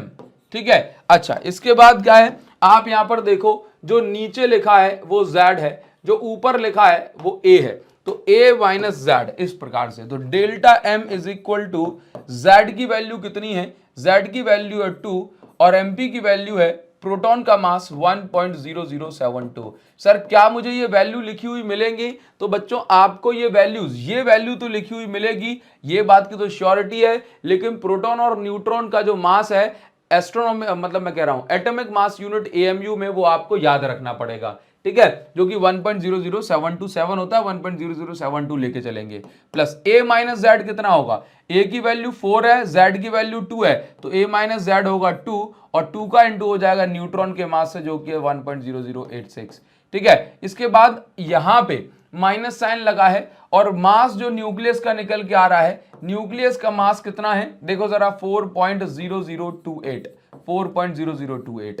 ठीक है, ये वैल्यूज एस्ट्रोनॉमिकल यूनिट में है। ठीक, जब आप ना आएगा भाई, देखो इसका इससे अगर 72 144, तो 2.0144। ठीक है, प्लस यहाँ पे कितना हो जाएगा 186 का डबल, तो ये 50 50 100 36 36 72, तो ये हो जाएगा मेरे पास जो है 2.0172। ठीक है, चलिए इसके बाद माइनस 4.0028। क्लियर। अब इसके बाद हम जो है यहाँ पर इन दोनों को ऐड कर लेंगे। ऐड करने के बाद जल्दी हमारी कैलकुलेशन हो जाए, उसके लिए हम यहाँ पर इस्तेमाल करेंगे हमारे बहुत ही खूंखार से यंत्र का, जिसका नाम है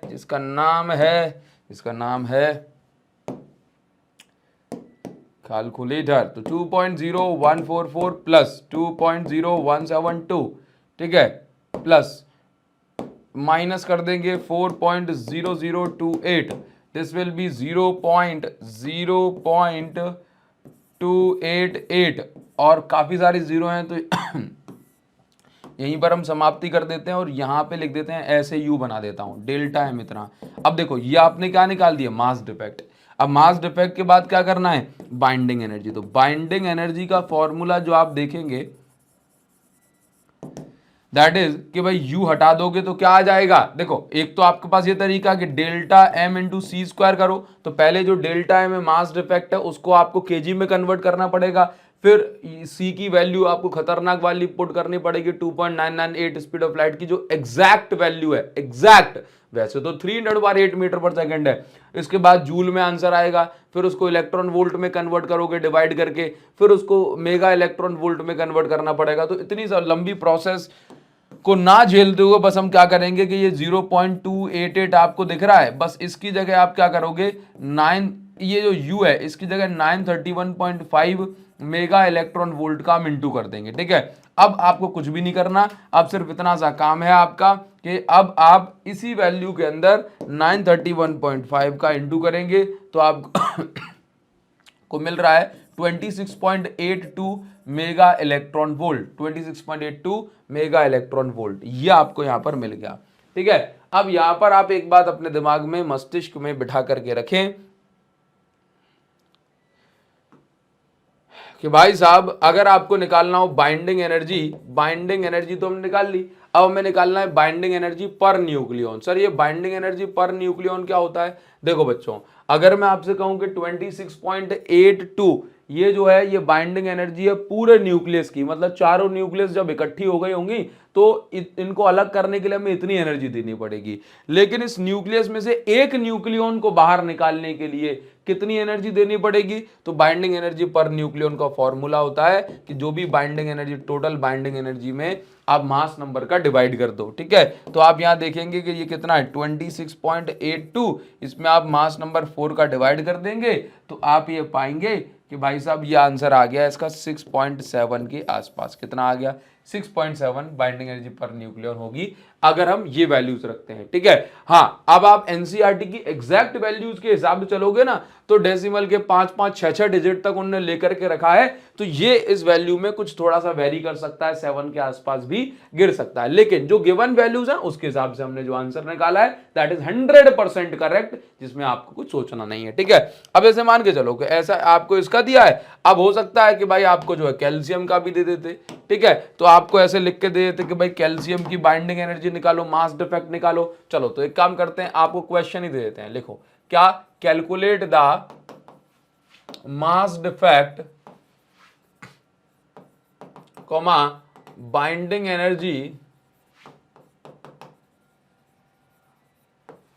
and binding energy per nucleon 9625, ये वैल्यू जो है हमें लेकर के चलनी है भाई, ये एटॉमिक मास यूनिट में। ठीक है, यू थोड़ा सा ऐसे जानबूझ के स्टाइल में बना रहा हूं। ठीक, तो आप यहां पर देखो पहले तो निकालेंगे मास डिफेक्ट, जिसके लिए z ये हो गया और a मास नंबर ये हो गया, तो फॉर्मूला जो मास डिफेक्ट का है that is del m is equal to z into M P. ठीक है, a minus z into M N, और इसके बाद जो है this is mass of nucleus. तो जो भाई इसका मास कैल्शियम 2040 का जो मास दिया है वो एक्चुअल में न्यूक्लियस का मास ही है कैल्शियम की। ठीक है, चलो तो इसको अपन सॉल्व करेंगे, तो जल्दी से आप मुझे बताएंगे कि भाई Z की वैल्यू कितनी है सर, 20 है। प्रोटॉन का मास कितना है, प्रोटॉन का मास 1.0072 है। भाई नालायक क्वेश्चन वाले ने क्वेश्चन नहीं दिया, इसका मतलब ये तो मैं ही बैठ गया भाई। देखो जरा तो मतलब यहाँ पे वैल्यूज नहीं दी तो कोई बात नहीं है, 1.0086 ये हमें याद रख लेनी है।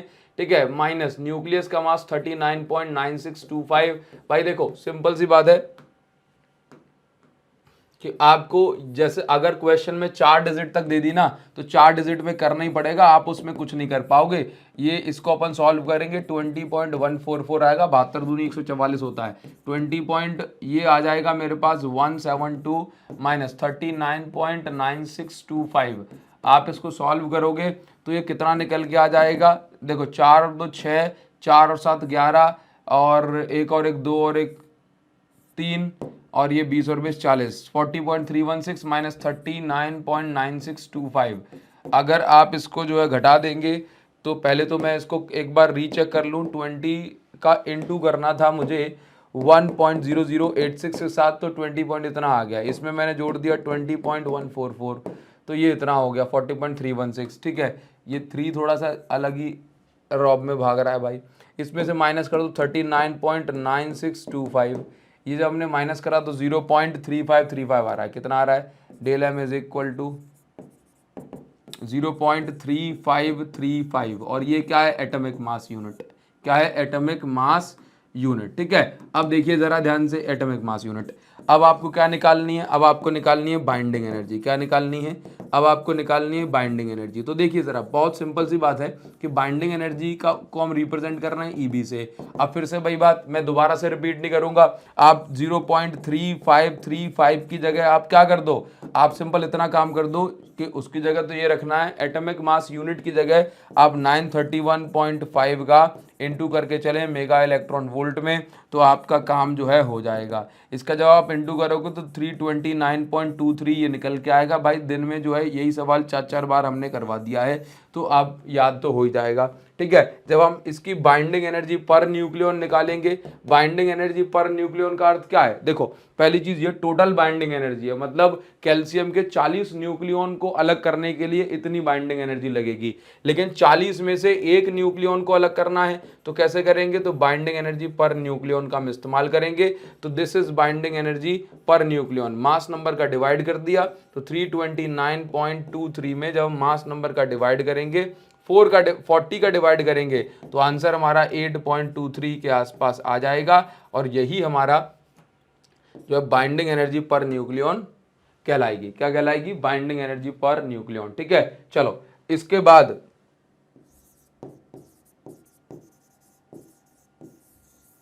ये this is binding energy per nucleon, मतलब कैल्शियम के 40 न्यूक्लियॉन में से एक को बाहर निकालने के लिए इतनी एनर्जी आपको देनी पड़ेगी। उम्मीद करता हूं ये बात आपको यहां पर समझ में आई होगी और एग्जांपल्स भी आप इसको आराम से कर पाएंगे। अब देखो, अब मैं आपको पढ़ा रहा हूं यहां पे एक और important topic, that is binding energy curve. Telegram जो चैनल है हमारा, उसको डाउनलोड कर लेना, ज्वाइन कर लेना, फ्री ऑफ कॉस्ट है, कोई पैसा नहीं देना है। वहां पे आपको इसके नोट्स अपडेट कर दिए जाएंगे। न्यूक्लियर 2025 के नाम से फाइल सेक्शन में जाकर के सर्च कर सकते हो, थोड़ा स्क्रॉल करोगे तो फाइल में सर्च का ऑप्शन आ जाता है। ठीक है, चलो अब ये बाइंडिंग एनर्जी कर्व। अब मैंने जैसे हमने दो चीजों के बाइंडिंग एनर्जी निकाले दो एलिमेंट के लिए, जैसे हमने हीलियम का निकाल लिया, ये 6.7 के आसपास आ रहा है हमारी कैलकुलेशन के हिसाब से, थोड़ा बहुत इधर उधर हो सकता है, 7 के आसपास भी गिर सकता है क्योंकि बुक में 5-5, 6-6 डिजिट तक कैलकुलेट कर लेते हैं। ठीक है, कैल्शियम में कितना आ रहा है, कैल्शियम का बाइंडिंग एनर्जी हमने जो निकाला दैट इज आपका कितना आया, कैल्शियम की बाइंडिंग एनर्जी 8.23 के आसपास निकल के आई। ठीक है, अब इन्हीं सारी चीजों को स्टडी करने के बाद हमने कहा कि भाई किसकी बाइंडिंग एनर्जी कितनी है, किसकी बाइंडिंग एनर्जी कितनी है। जब ये सारी चीजें हमने स्टडी करी तो हमने क्या किया कि एक बाइंडिंग एनर्जी कर्व बना लिया। अरे क्या बनाया, बाइंडिंग एनर्जी कर्व। ये जो बाइंडिंग एनर्जी कर्व है ये किस किस के बीच में है, तो यहां पर आपको दिखाया जा रहा है कि ये mass number versus binding energy per nucleon है।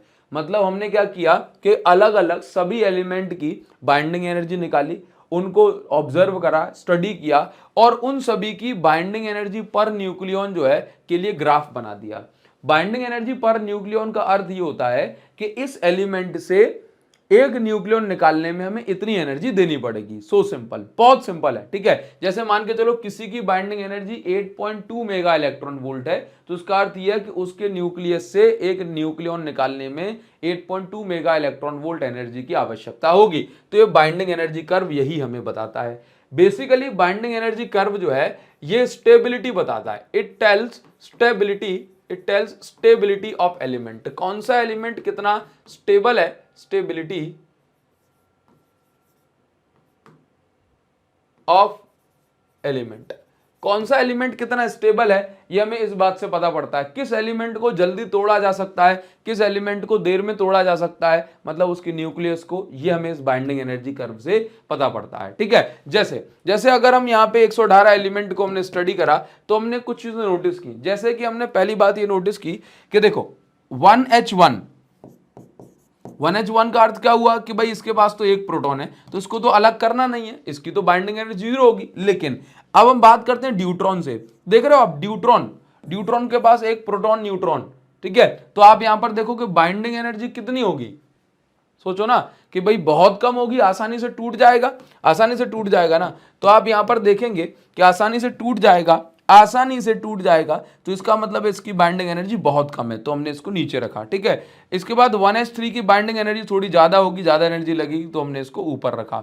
हमने इन सबको स्टडी करा, पाया देखो कि लिथियम की बाइंडिंग एनर्जी कम है, हीलियम की उससे ज्यादा है, नाइट्रोजन की कम है, C12 की उससे ज्यादा है। ऑक्सीजन का एक आइसोटोप जिसका एटॉमिक मास नंबर 18 है, उसकी बाइंडिंग एनर्जी कम है, जबकि जिसका मास नंबर 16 है उसकी बाइंडिंग एनर्जी ज्यादा है। तो हमने यहां पर जो जैसा नोटिस करा वैसे वैसे ग्राफ ड्रॉ कर दिया। ठीक है, इसके बाद हमने देखा कि आयरन की जो बाइंडिंग एनर्जी है पर न्यूक्लियन ये कैसी है, मैक्सिमम है। कैसी है, आयरन की बाइंडिंग एनर्जी पर न्यूक्लियन ये मैक्सिमम है, मैक्सिमम फॉर आयरन। ठीक है, इसका अर्थ ये हो गया कितनी है, 8.75 मेगा इलेक्ट्रॉन वोल्ट। एनसीईआरटी की एग्जैक्ट वैल्यू जो है 8.75, 8.76 भी लिख सकते हैं, मेगा इलेक्ट्रॉन वोल्ट। इसका मतलब क्या है कि आयरन इज मोस्ट स्टेबल। इसका मतलब क्या है कि iron is most stable, iron सबसे ज्यादा स्टेबल है, ऐसा हमने नोटिस करा।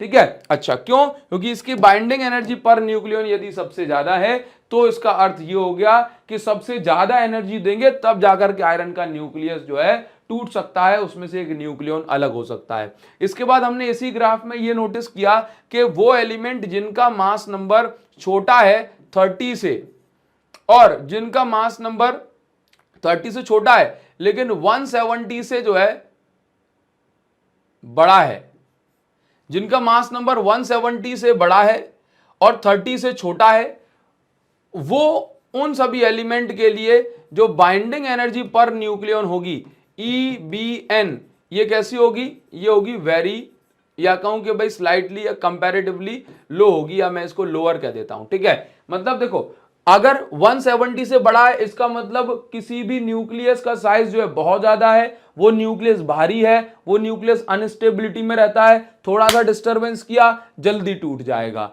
मतलब आप समझ गए, वो न्यूक्लियस जिनका एटॉमिक मास नंबर 170 से बड़ा है और 30 से छोटा है, उनको आसानी से तोड़ा जा सकता है, क्योंकि एक बहुत जो है कमजोर है, एक बहुत ही ज्यादा विशाल है, तो आसानी से तोड़ा जा सकता है। क्यों? क्योंकि खुद को ही नहीं संभाल पा रहा है ज्यादा भारी भरकम होने कारण से, तो थोड़ी सी एनर्जी देने पे टूट जाता है। ठीक है, तो इसके बाद हमने क्या नोटिस किया, इसके बाद हमने नोटिस किया कि भाई साहब जो average binding energy per nucleon की मैं अगर बात करूं कि average binding energy per nucleon, इसको मैं ऐसे भी लिख सकता हूं और शॉर्ट में EBN करके भी लिख सकता हूं, ये 8 मेगा इलेक्ट्रॉन वोल्ट के आसपास कही जाएगी। ठीक है, अच्छा यहां पर हमने और क्या बातें नोटिस की, और हमने यहां पे एक बात नोटिस की कि अगर मैं बात करूं for less than atomic number less than 30, मतलब अगर 30 से नीचे नीचे की अगर मैं बात करता हूं, तो एक ट्रेंड यहां पर हमने नोटिस किया। वो ट्रेंड यहां पे ये था कि वो एलिमेंट जिसका मास नंबर 4 के मल्टीपल में, जैसे 4, 12, 16, 4 के मल्टीपल में है, उनमें हमें जो है mass number in multiple of 4 has peak, उनमें हमें पीक देखने को मिली। पीक का अर्थ है कि भाई उनके आसपास वाले से ज्यादा बाइंडिंग एनर्जी जो है उनकी है। ये सारी बातें हमने यहां पर नोटिस की। तो आप ये देख रहे हैं कि अभी देखो ये इसके बाद 8 मेगा इलेक्ट्रॉन वोल्ट से ज्यादा हो गया, लेकिन जैसे जैसे मास नंबर बढ़ रहा है वैसे वैसे जो बाइंडिंग एनर्जी है ये घट रही है। मतलब बाइंडिंग एनर्जी अगर हल्के न्यूक्लियाई हैं तो उनके लिए भी कम है कंपैरेटिवली, और भारी न्यूक्लियाई है तो उनके लिए भी कम है। यूरेनियम की अगर मैं बात करूं, तो इसके लिए जो बाइंडिंग एनर्जी पर न्यूक्लियन है ये 7.6 मेगा इलेक्ट्रॉन वोल्ट है यूरेनियम 238 के लिए। क्लियर है, जो कि कम है, ऐसा नहीं है, मतलब 8 से तो बहुत कम जा रही है, 8 पॉइंट जो भी इसकी 8.76 है उससे काफी कम है, मैक्सिमम से काफी कम है। ठीक है, तो ये बाइंडिंग एनर्जी कर्व हमें इन सारे रिलेशन के बारे में बताता है। इसको देख करके हमें समझ में आता है कि कौन सा जो एलिमेंट है वो कितना ज्यादा स्टेबल है। जिसकी बाइंडिंग एनर्जी पर न्यूक्लियन छोटी है वो कम स्टेबल है, आसानी से टूट जाएगा, जिसकी बड़ी है वो ज्यादा स्टेबल है। ये सारी चीजें करने के बाद यहां पर मैंने आपके सामने कुछ फैक्ट्स, कुछ पॉइंट्स प्रस्तुत किए हैं। आप इनका स्क्रीनशॉट लेकर के इनकी रीडिंग कर सकते हैं। ये सारी बातें मैं आपको अभी पढ़ा चुका हूं। उम्मीद करता हूं ये बातें आपको समझ में भी आई होंगी और आप इसका स्क्रीनशॉट भी ले लेंगे और मुझे चैट में जरूर से बताएंगे कि हाँ सर मुझे समझ में आया है। ठीक है, चलो तो इन सारी चीजों को पढ़ने के बाद अब मैं आपको पढ़ाता हूं। देखिए नेक्स्ट अभी हम जो पढ़ने वाले हैं दैट इज न्यूक्लियर फिजन और न्यूक्लियर फ्यूजन। अभी मैं आपको यहां पर ये बताता हूं कि न्यूक्लियर फिजन और न्यूक्लियर फ्यूजन क्या होता है। काफी इंपॉर्टेंट सा टॉपिक है। तो बेसिकली न्यूक्लियर जो रिएक्शन होती है वो 2 टाइप की होती है। न्यूक्लियर रिएक्शन कितने टाइप की होंगी? 2 टाइप की होंगी। आप यहां पर ऐसे बोल सकते हैं, एक को हम बोलते हैं न्यूक्लियर फिजन, ठीक है, और दूसरे को हम बोलते हैं न्यूक्लियर फ्यूजन। ठीक है, अब न्यूक्लियर फिजन क्या होता है? न्यूक्लियर फिजन में क्या होता है कि भारी न्यूक्लियस, हैवी न्यूक्लियस, क्या न्यूक्लियर फिजन के अंदर क्या होता है कि बड़ा सा हैवी सा न्यूक्लियस, हैवी का न्यूक्लियस का मतलब क्या कि इसके अंदर खूब सारे जो है न्यूट्रॉन प्रोटॉन होंगे। ये टूट जाएगा 2 छोटे छोटे न्यूक्लियस में टूट जाएगा। ठीक है, और ये क्योंकि 2 न्यूक्लियस हैं तो हम इसको न्यूक्लियाई बोल सकते हैं। और इस एनर्जी में हमें खूब सारी, मतलब इस प्रोसेस में हमें खूब सारी एनर्जी भी देखने को मिलती है। ये एनर्जी क्यों देखने को मिलती है, कैसे मिलेगी, वो भी अपन समझेंगे। ठीक, यहां पर इस हैवी न्यूक्लियस को न्यूट्रॉन की मदद से तोड़ा जाता है। पूरी प्रोसेस आपको समझाते हैं।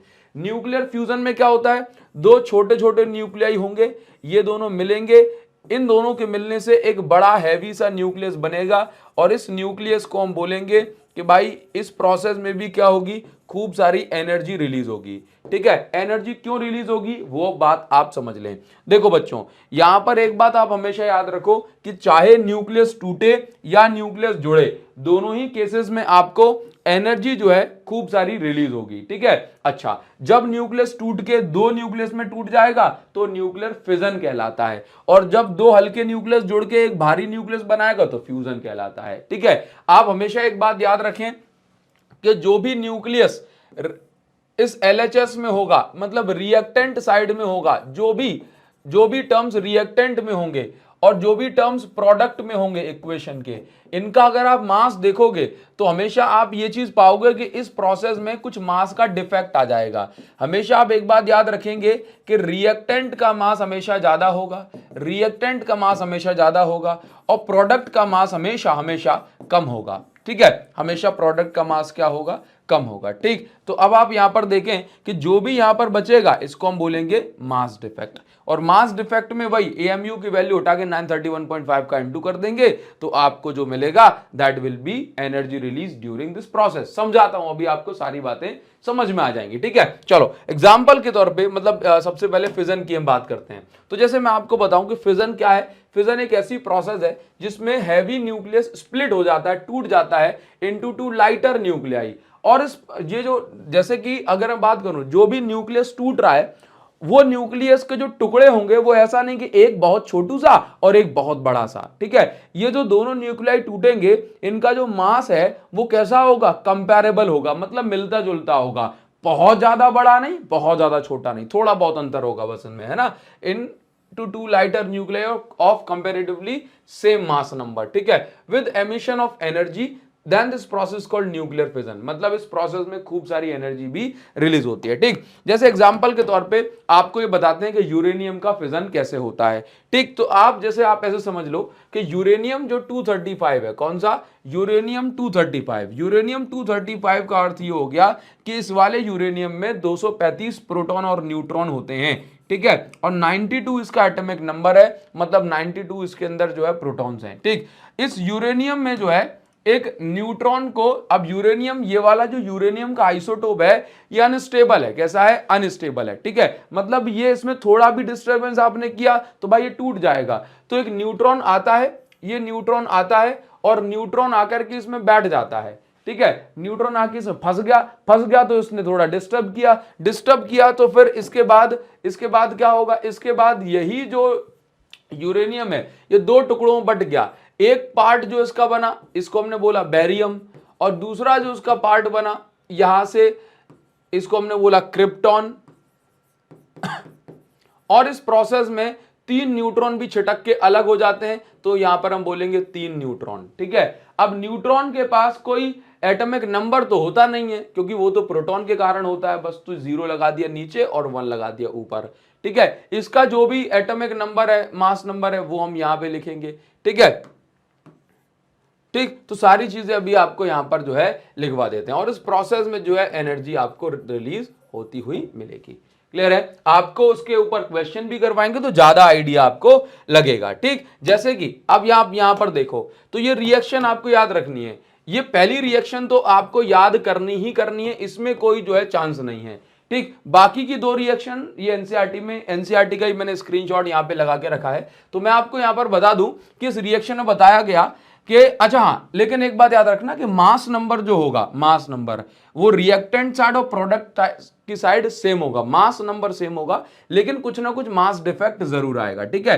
तो आप यहां पर देखो जरा, तो अभी मैं आपको यहां पर बताता हूं कि यूरेनियम 235 92 ये है, इसमें एक न्यूट्रॉन को जो है बॉम्बार्ड कराया गया। तो देखो न्यूट्रॉन से क्या एटॉमिक नंबर में कोई फर्क पड़ता है, नहीं सर, वो तो प्रोटॉन के कारण होता है। तो देखो न्यूट्रॉन आ गया लेकिन 92 की जगह 92 ही रहा, लेकिन न्यूट्रॉन आ गया तो भाई मास नंबर तो बढ़ जाएगा, तो 235 से कितना हो गया, 236 हो गया, ठीक है। अब ये जब टूटा तो टूट करके इसके 2 टुकड़े हुए, एक बना बेरियम जिसका एटॉमिक नंबर 56, मास नंबर 144 है, दूसरा बन गया भाई क्रिप्टॉन जिसका एटॉमिक नंबर 36, मास नंबर 89 है। कई जगह पे आपको 141 और 92 मिल जाएगा, वो कोई दिक्कत नहीं, उसका आइसोटोपी लिखा होगा, ठीक है। इस प्रोसेस में 3 न्यूट्रॉन अलग हो रहे हैं और आपको यहां पर मिल रही है खूब सारी एनर्जी। इस प्रोसेस में लगभग 216 मेगा इलेक्ट्रॉन वोल्ट एनर्जी मिलती है। वो कैसे निकल के आएगी वो मैं आपको भी समझाऊंगा, क्वेश्चन करवाऊंगा उस पर बेस, ठीक है। अब ये देखिए, ये यहां पर देखो न्यूट्रॉन। मैं इन दोनों प्रोसेस फिजन और फ्यूजन पर आपको क्वेश्चन करवाऊंगा, आपको प्रॉपर एक आइडिया लग जाएगा, ठीक है। अब देखो न्यूट्रॉन जब 235 यूरेनियम में जाके घुसता है तो आप देखेंगे ये 236 बन गया। यहां से इसका ऐसा नहीं है कि हर बार यही टुकड़े बनेंगे, तो रैंडम प्रोसेस है, तो ऐसा भी हो सकता है कि एंटीमनी बन जाए और नियोबियम बन जाए, ठीक है। और ये इस प्रोसेस में 4 न्यूट्रॉन निकलते हैं, ठीक है। इसी प्रकार से ये प्रोसेस भी पॉसिबल है कि ज़ेनॉन और स्ट्रोंशियम में ये जो है टूट जाए, है ना। तो जरूरी नहीं कि भाई कोई भी जो है हमेशा हमेशा यही बनेगा, नहीं। लेकिन ये पहली रिएक्शन आपको जरूर से याद रखनी है, इसको आप भूलेंगे नहीं, ठीक है। काफी ज्यादा काम की ये चीज है, ठीक। चलो अब देखो, तो फिजन में हमें एनर्जी मिल रही है, ठीक। अच्छा, इसके बाद हम बात करेंगे फ्यूजन की।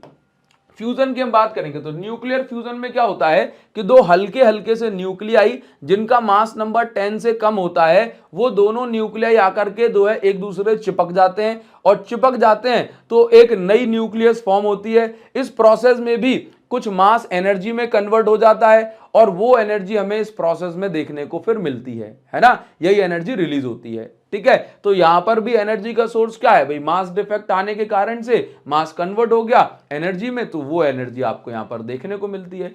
अब न्यूक्लियर फ्यूजन का मतलब लाइटर न्यूक्लियाई मिलकर हैवी न्यूक्लियस बनाएंगे, ठीक है। अब इस प्रोसेस में आप यहां पर ये देख रहे हैं कि न्यूक्लियर फ्यूजन में जैसे आप ये देखो, एक पॉजिटिव भाई, एक न्यूक्लियस पे कैसा चार्ज होता है, पॉजिटिव। दूसरी न्यूक्लियस, इन दोनों पे भी कैसा चार्ज होता है, पॉजिटिव।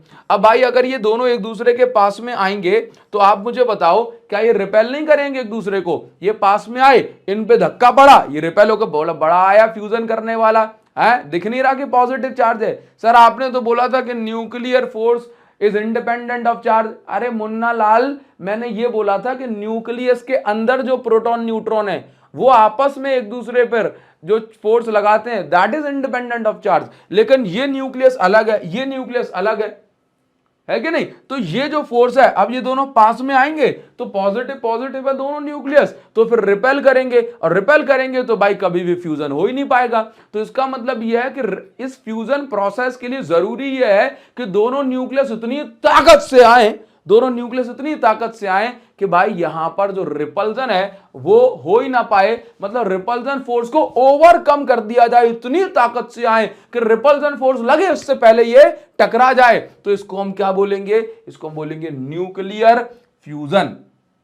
तो मतलब मैं आपको यहां पर ये सिखा रहा हूं कि ये दोनों इतनी ताकत से आए कि न्यूक्लियर फोर्स लग ही ना पाए, इससे पहले टकरा जाएं। तो इसका अर्थ यह है कि इन दोनों के पास खूब सारी काइनेटिक एनर्जी होनी चाहिए। इनके पास इतनी काइनेटिक एनर्जी होनी चाहिए कि रिपल्जन फोर्स लगता उससे पहले ये टकरा जाएंगे। तो इसका मतलब यह है to overcome repulsion between nuclei there should be very large kinetic energy, ठीक है। और इतनी ज्यादा काइनेटिक एनर्जी कैसे मिलेगी, जब इतना ज्यादा बहुत ज्यादा टेम्परेचर जो है ये अचीव करा दिया जाएगा। तो इसका मतलब यह है कि न्यूक्लियर फ्यूजन के लिए न्यूक्लियाई के पास बहुत ज्यादा काइनेटिक एनर्जी होनी चाहिए, और वो काइनेटिक एनर्जी बहुत ज्यादा टेम्परेचर से मिल सकती है। तो न्यूक्लियर फ्यूजन के लिए एक्सट्रीमली हाई टेम्परेचर होना चाहिए, है ना। अप टू 10⁷ केल्विन तक ये जो है टेम्परेचर हो सकता है। अच्छा, इसके अलावा आप ये देखें कि भाई अगर हम चाहते हैं कि कोलिजन जल्दी होता रहे, तो आप यहां पर देखेंगे कि जो प्रेशर है और जो डेंसिटी है मैटर की, ये बहुत ज्यादा हाई होनी चाहिए। क्यों? क्योंकि आप देखो डेंसिटी ज्यादा है मतलब ज्यादा मॉलिक्यूल्स हैं, प्रेशर ज्यादा है तो वो पास में रहेंगे, दूर नहीं जा पाएंगे, तो जो कोलिजन होगा ये ज्यादा हो सकता है, ज्यादा जो है ये बार टकरा सकते हैं। जितनी ज्यादा बार कोलिजन होगा उतनी ज्यादा एनर्जी यहां पर रिलीज होगी। एग्जाम्पल के तौर पे यहां पर हम देख लेते हैं, जैसे कि आप यहां पर देखो कि ड्यूट्रॉन है, ये क्या है, ड्यूट्रॉन है। 2 ड्यूट्रॉन मिल गए तो यहां पर बना एक हीलियम का न्यूक्लियस। सर हीलियम में तो 4 होते हैं भाई, ये हीलियम का आइसोटोप है, ठीक है। सुनो जरा, 2He3। अब देखो यहां पर क्या है कि आप यहां पर समझेंगे कि एक न्यूट्रॉन अलग हो गया, तो 3 + 1 4, mass number as it is, 2 + 2 mass number as it is, number of proton as it is, ठीक है। मतलब मास नंबर में कोई गड़बड़ी नहीं आनी चाहिए, और इस प्रोसेस में 3.27 mega electron volt energy release होती है, ठीक है। अब आप ये बात समझ गए होंगे। अब आपको यहां पर यह भी बता दिया जाए कि फिजन की जो प्रोसेस है, फिजन प्रोसेस में आपको ये 4-5 पॉइंट लिखे गए हैं, आप इसको थोड़ा ध्यान रखेंगे। फिजन प्रोसेस जो है ये तो हमने पहली डेफिनेशन पॉइंट लिखा है। दूसरा भाई ये ऑर्डिनरी टेम्परेचर पे हो जाती है, इसके लिए बहुत ज्यादा हाई टेम्परेचर प्रेशर चाहिए, ठीक है। इसके लिए आप यहां पर देख रहे हो कि फिजनेबल सब्सटेंस जो है जैसे कि यूरेनियम, ये रेडियो एक्टिव होते हैं नेचर में, है ना, जबकि फ्यूजन वाले सब्सटेंस जैसे कि हाइड्रोजन ये रेडियो एक्टिव नहीं होते हैं, ठीक है। ये सब्सटेंस जैसे कि आप देखें जरा, यूरेनियम की अगर हम बात करें तो नेचर में ये लिमिटेड अमाउंट में पाया जाता है, जबकि हाइड्रोजन, हीलियम ये नेचर में भर भर के पाए जाते हैं।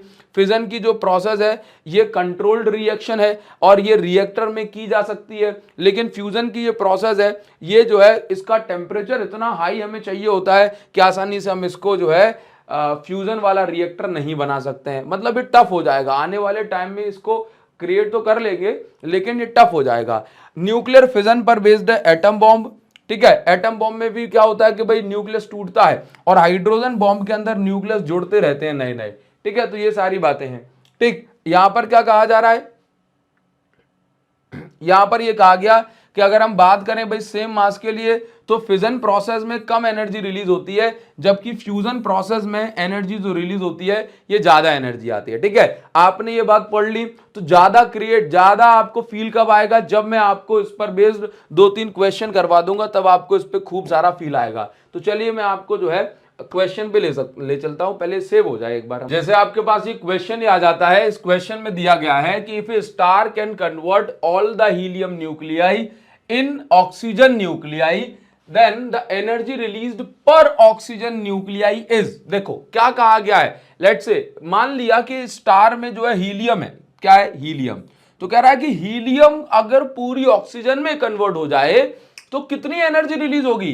कह रहा है कि भाई देखो पर ऑक्सीजन न्यूक्लियाई, मतलब एक ऑक्सीजन की न्यूक्लियाई बनाने में हीलियम को कितनी एनर्जी जो है रिलीज करेगा। चलिए तो इसको समझ लेते हैं। तो आप पहली चीज ये समझ लो कि ऑक्सीजन का जो नंबर है, मास नंबर, वो 16 होता है और एटॉमिक नंबर 8। इसका अर्थ ये हो गया कि 4 हीलियम के न्यूक्लियाई जब मिलेंगे तब जाकर के एक ऑक्सीजन का न्यूक्लियस जो है बन सकता है, ठीक है। चलिए तो ये बात हमने जो है सीख ली यहाँ पे। तो 2He4 मैं ऐसा कुछ लिख देता हूं, ठीक। चलिए ऐसा हो गया भाई साहब, ऐसा हो गया, ऐसा हो गया, ठीक है। चलो तो अब आप यहाँ पे देखो कितनी एनर्जी रिलीज होगी। तो आपको यहाँ पर मास दे दिया कि भाई देखिए कि हीलियम के न्यूक्लियस का मास इतना है।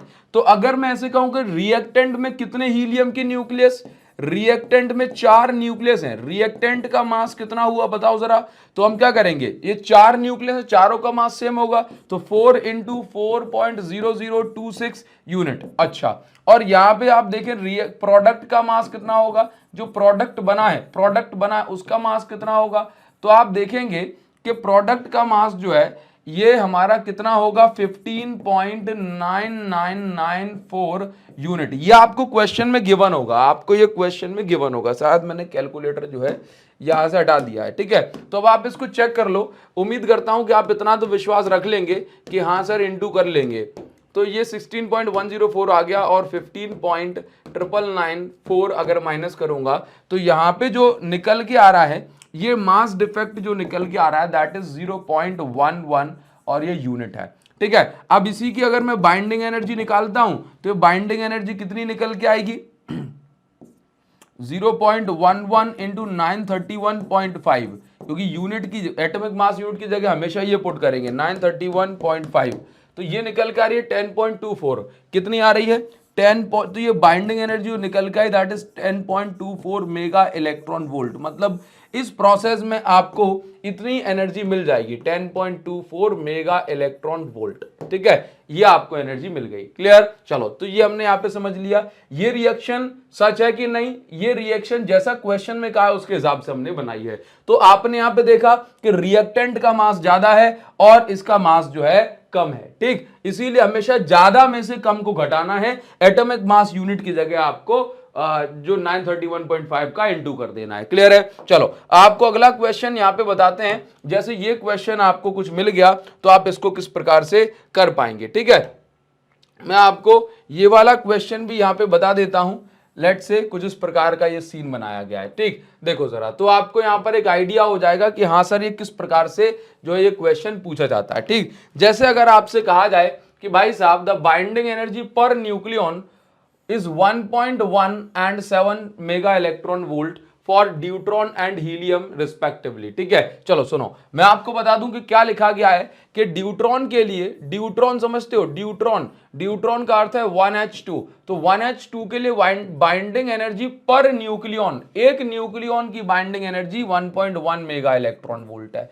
ठीक है, अच्छा इसके पास कितने न्यूक्लियन है सर? 2 हैं, तो डबल हो जाएगी। ठीक, अच्छा ड्यूट्रॉन की कितनी है? हीलियम की कितनी है? दिया है, हाँ हीलियम की दी है, ये बाइंडिंग एनर्जी 2He4 की ये दी हुई है कितनी?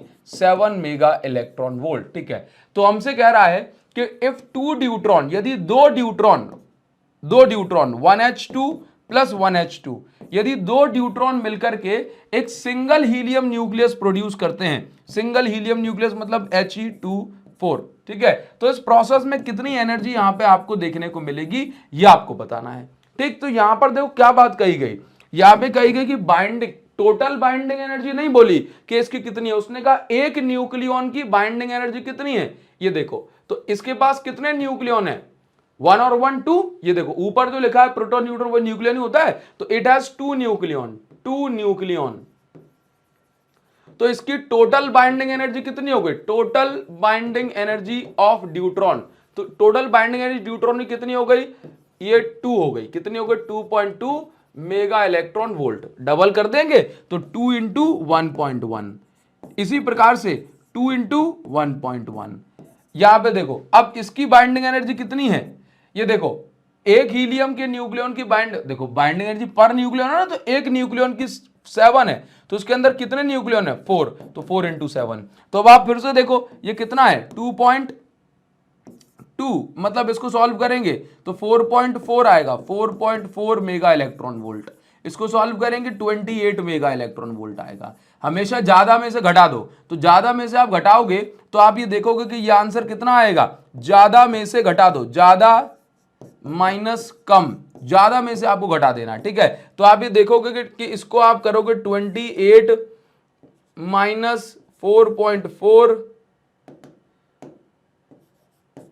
तो कितना आ जाएगा? ये हो जाएगा 23.6, और ये किसमें? मेगा इलेक्ट्रॉन वोल्ट में। इस प्रकार से इसको किया जाता है। ठीक, मैं आपको एक और एग्जांपल देकर के समझाता हूं, सो दैट आपको ये फील आएगा कि हाँ भाई फिजन में किस प्रकार से जो है इसको किया जाता है। ठीक है, चलो स्क्रीनशॉट ले सकते हो, बाकी आप हमारी जो कोर्स है उसके अंदर भी जाओगे तो आपको इस पर और ढेर सारे क्वेश्चंस जो है प्रैक्टिस करने को मिल जाएंगे। साथ ही साथ आप यहाँ पर पाएंगे कि भाई आपकी जो है हमारे बिल्कुल गाइडेंस में आपको पढ़ाई कराई जाएगी और आप टेंशन फ्री होकर के पढ़ सकते हैं। ठीक, वीडियो के डिस्क्रिप्शन में लिंक दिया गया है, बाकी बुक से भी आप प्रैक्टिस करना अगर चाह रहे हो तो उसके लिए भी हमने आपको लिंक वीडियो के डिस्क्रिप्शन में दी गई है। ठीक, चलो तो क्या लिखा है? ए न्यूक्लियस विद मास नंबर 240। ऐसा मान लो कि कोई न्यूक्लियस है जिसके मास नंबर की वैल्यू कितनी है? 240 है। ठीक है, इसकी बाइंडिंग एनर्जी पर न्यूक्लियन, यानी कि एक न्यूक्लियन को अलग करने की बाइंडिंग एनर्जी 7.6 है।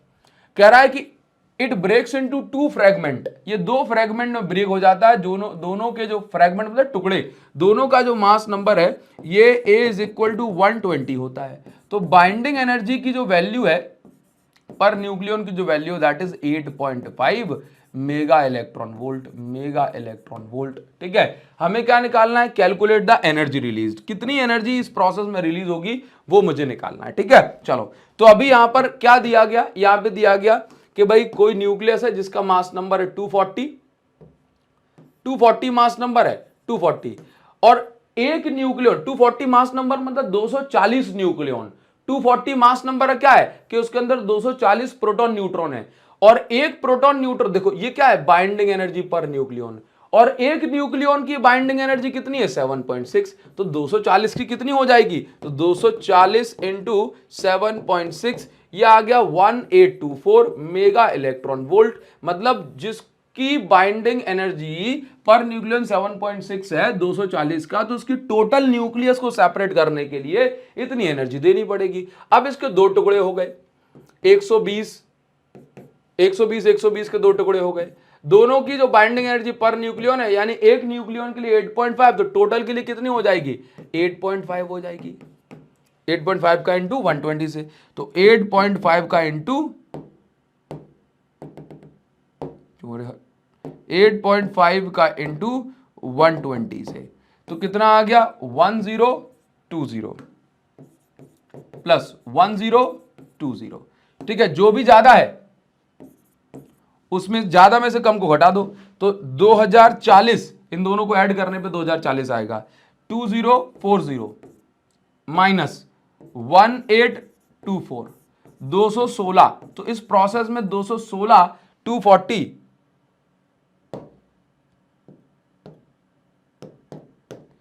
216 mega electron volt energy release होगी। 216 मेगा इलेक्ट्रॉन वोल्ट इस प्रोसेस में एनर्जी रिलीज होगी। ठीक है, उम्मीद करता हूं ये बात आपको समझ में आई होगी। अच्छा, एक बात याद रखना कि यूरेनियम का जो एक आइसोटोप होता है यूरेनियम 9238, ये नॉन फिसाइल है, यानी कि इसमें नॉन फिसाइल है, ये मतलब फिजन प्रोसेस में इसका कोई योगदान नहीं है। 235 में हिट करोगे तो ही फिजन प्रोसेस होगी। ठीक है, चलिए ये आप समझ गए होगे, तो इससे आपको एक आइडिया लग रहा होगा कैसे कैसे हमें इसको करना है। क्लियर है? चलिए, तो समझ गए ना कि दोनों साइड की बाइंडिंग एनर्जी निकाल लो, दोनों साइड का जो मास वास निकाल लो, जो ज्यादा है उसमें से घटा दो, सारा खेल आपका हो जाएगा। ठीक है, चलिए हम आगे बढ़ जाते। भाई देखिए, अभी मैं आपको यहाँ पे पढ़ा रहा हूं न्यूक्लियर रिएक्टर। जो न्यूक्लियर फिजन प्रोसेस है ना, इसका हम इस्तेमाल करते हैं इलेक्ट्रिसिटी बनाने में। तो बेसिकली ऐसा नहीं है कि भाई न्यूक्लियर फिजन से सीधे इलेक्ट्रिसिटी बन गई। न्यूक्लियर फिजन से जो हीट मिलती है, जो एनर्जी रिलीज होती है, उस हीट का इस्तेमाल हम करते हैं वाटर को बॉईल करने में। उससे बनती है देन स्टीम, और स्टीम से चलती है टरबाइन, और टरबाइन से कनेक्ट होता है जनरेटर। तो जनरेटर जब चलता है, घूमता है, तो बनती है इलेक्ट्रिसिटी, है ना। तो बेसिकली एक बार आपको फिर से बताऊं, न्यूक्लियर रिएक्टर में न्यूक्लियर फिजन प्रोसेस होती है, जिससे हमें खूब सारी हीट के फॉर्म में एनर्जी मिलती है। उस हीट से हम पानी को बॉईल करते हैं। जब पानी बॉईल होता है तो उससे स्टीम बनती है। स्टीम को खूब प्रेशर से भेजा जाता है, और टरबाइन मतलब ऐसे पंखे टाइप के होते हैं, उनको घुमाने के लिए स्टीम का इस्तेमाल। इस ब्लेड पे स्टीम पड़ेगी, ये घूमेगा, ये घूमेगा, तो भाई टरबाइन घूमेगी, टरबाइन से कनेक्ट होगा जो है जनरेटर, और जब ये घूमती हुई टरबाइन कनेक्ट होगी जनरेटर से, जनरेटर भी घूमेगा, इलेक्ट्रिसिटी बनेगी। तो हमें न्यूक्लियर रिएक्टर में समझना है कि बेसिकली इस रिएक्टर प्रोसेस में कैसे हीट जनरेट होती है।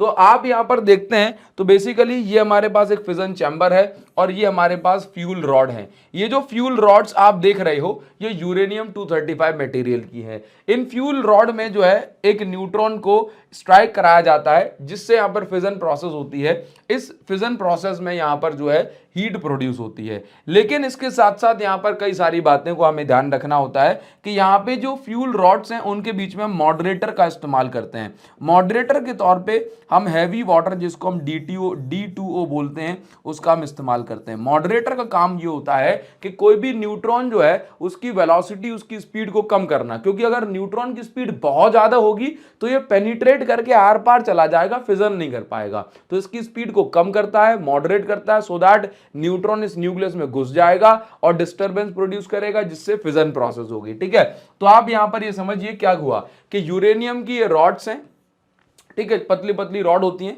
यहां से न्यूट्रॉन बम्बार्ड करवाते हैं।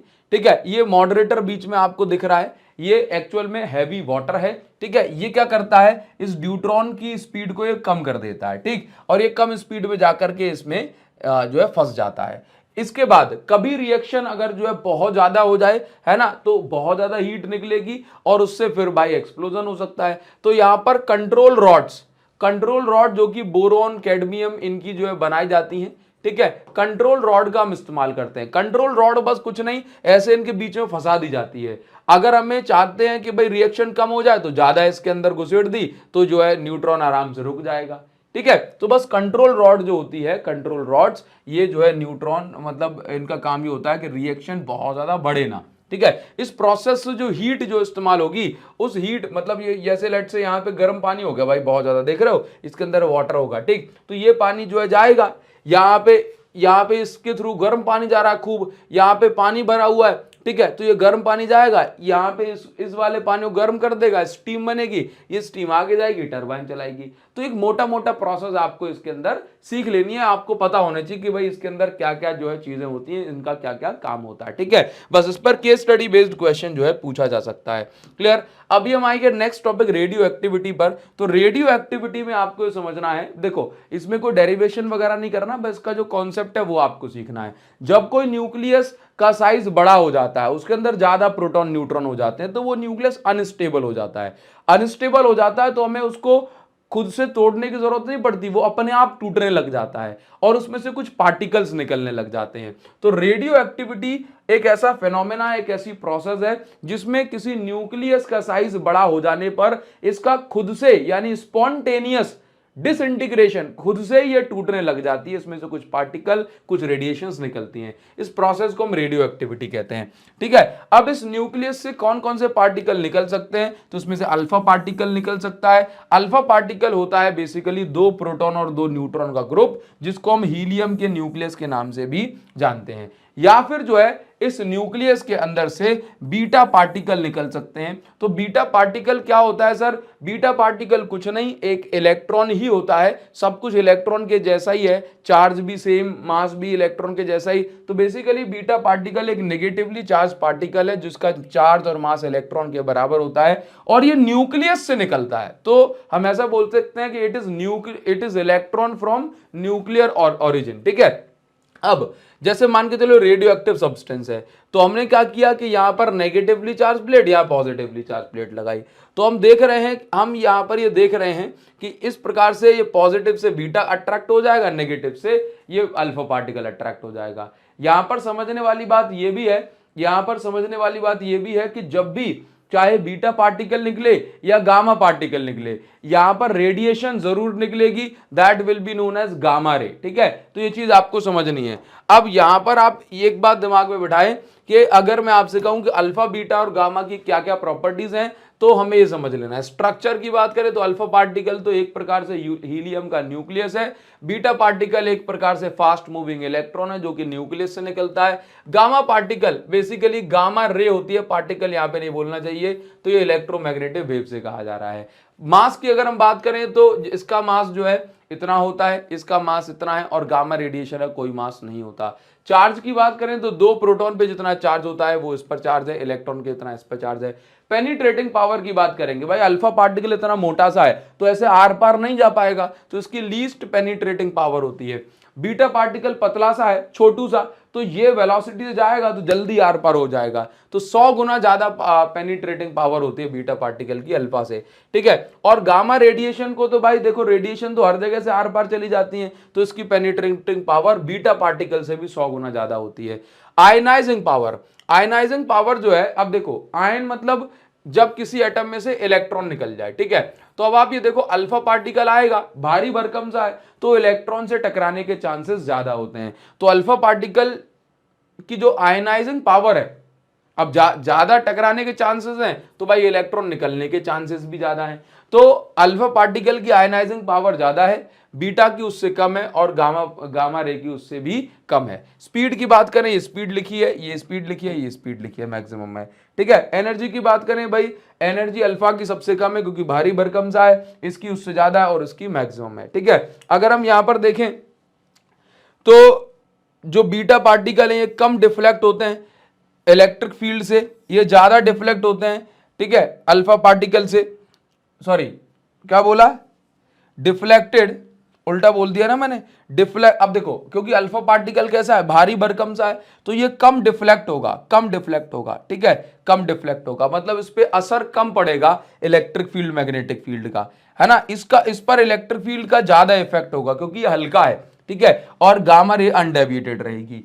हाँ, फोटोग्राफिक प्लेट पर इनका कम से कम असर होगा, इनका ज्यादा होगा और इसका मैक्सिमम इफेक्ट होगा। ठीक है, तो ये सारी बातें आपको याद रख लोगे तो आपका काम बन जाएगा। तो आज की इस क्लास के लिए बस हम इतना ही रखेंगे। इसके साथ साथ YouTube पर कई सारी नई सीरीज आने वाली हैं और हर एक सीरीज को पूरा किया जाएगा। बैक बेंचर सीरीज भी कंटिन्यू की जाएगी, जो कि आपके जो है 4 चैप्टर तक हो गई थी ना, बस उसको भी कंटिन्यू किया जाएगा। उसको मैंने होल्ड पे इसलिए रख दिया, मैंने कहा भाई पहले वन शॉट निपटा देता हूं। ठीक, तो ये चैप्टर हमारा खत्म हो गया, सेमीकंडक्टर का वन शॉट जल्दी लेकर के आएंगे और खूब सारी नई सीरीज यूट्यूब पर फ्री ऑफ कॉस्ट आप सभी बच्चों के लिए लेकर के आएंगे। तो बस आज के लिए हम इतना ही रखेंगे, मिलेंगे आपसे नेक्स्ट वीडियो में, तब तक के लिए thank you so much, thanks a lot, see you again in the next video, thank you.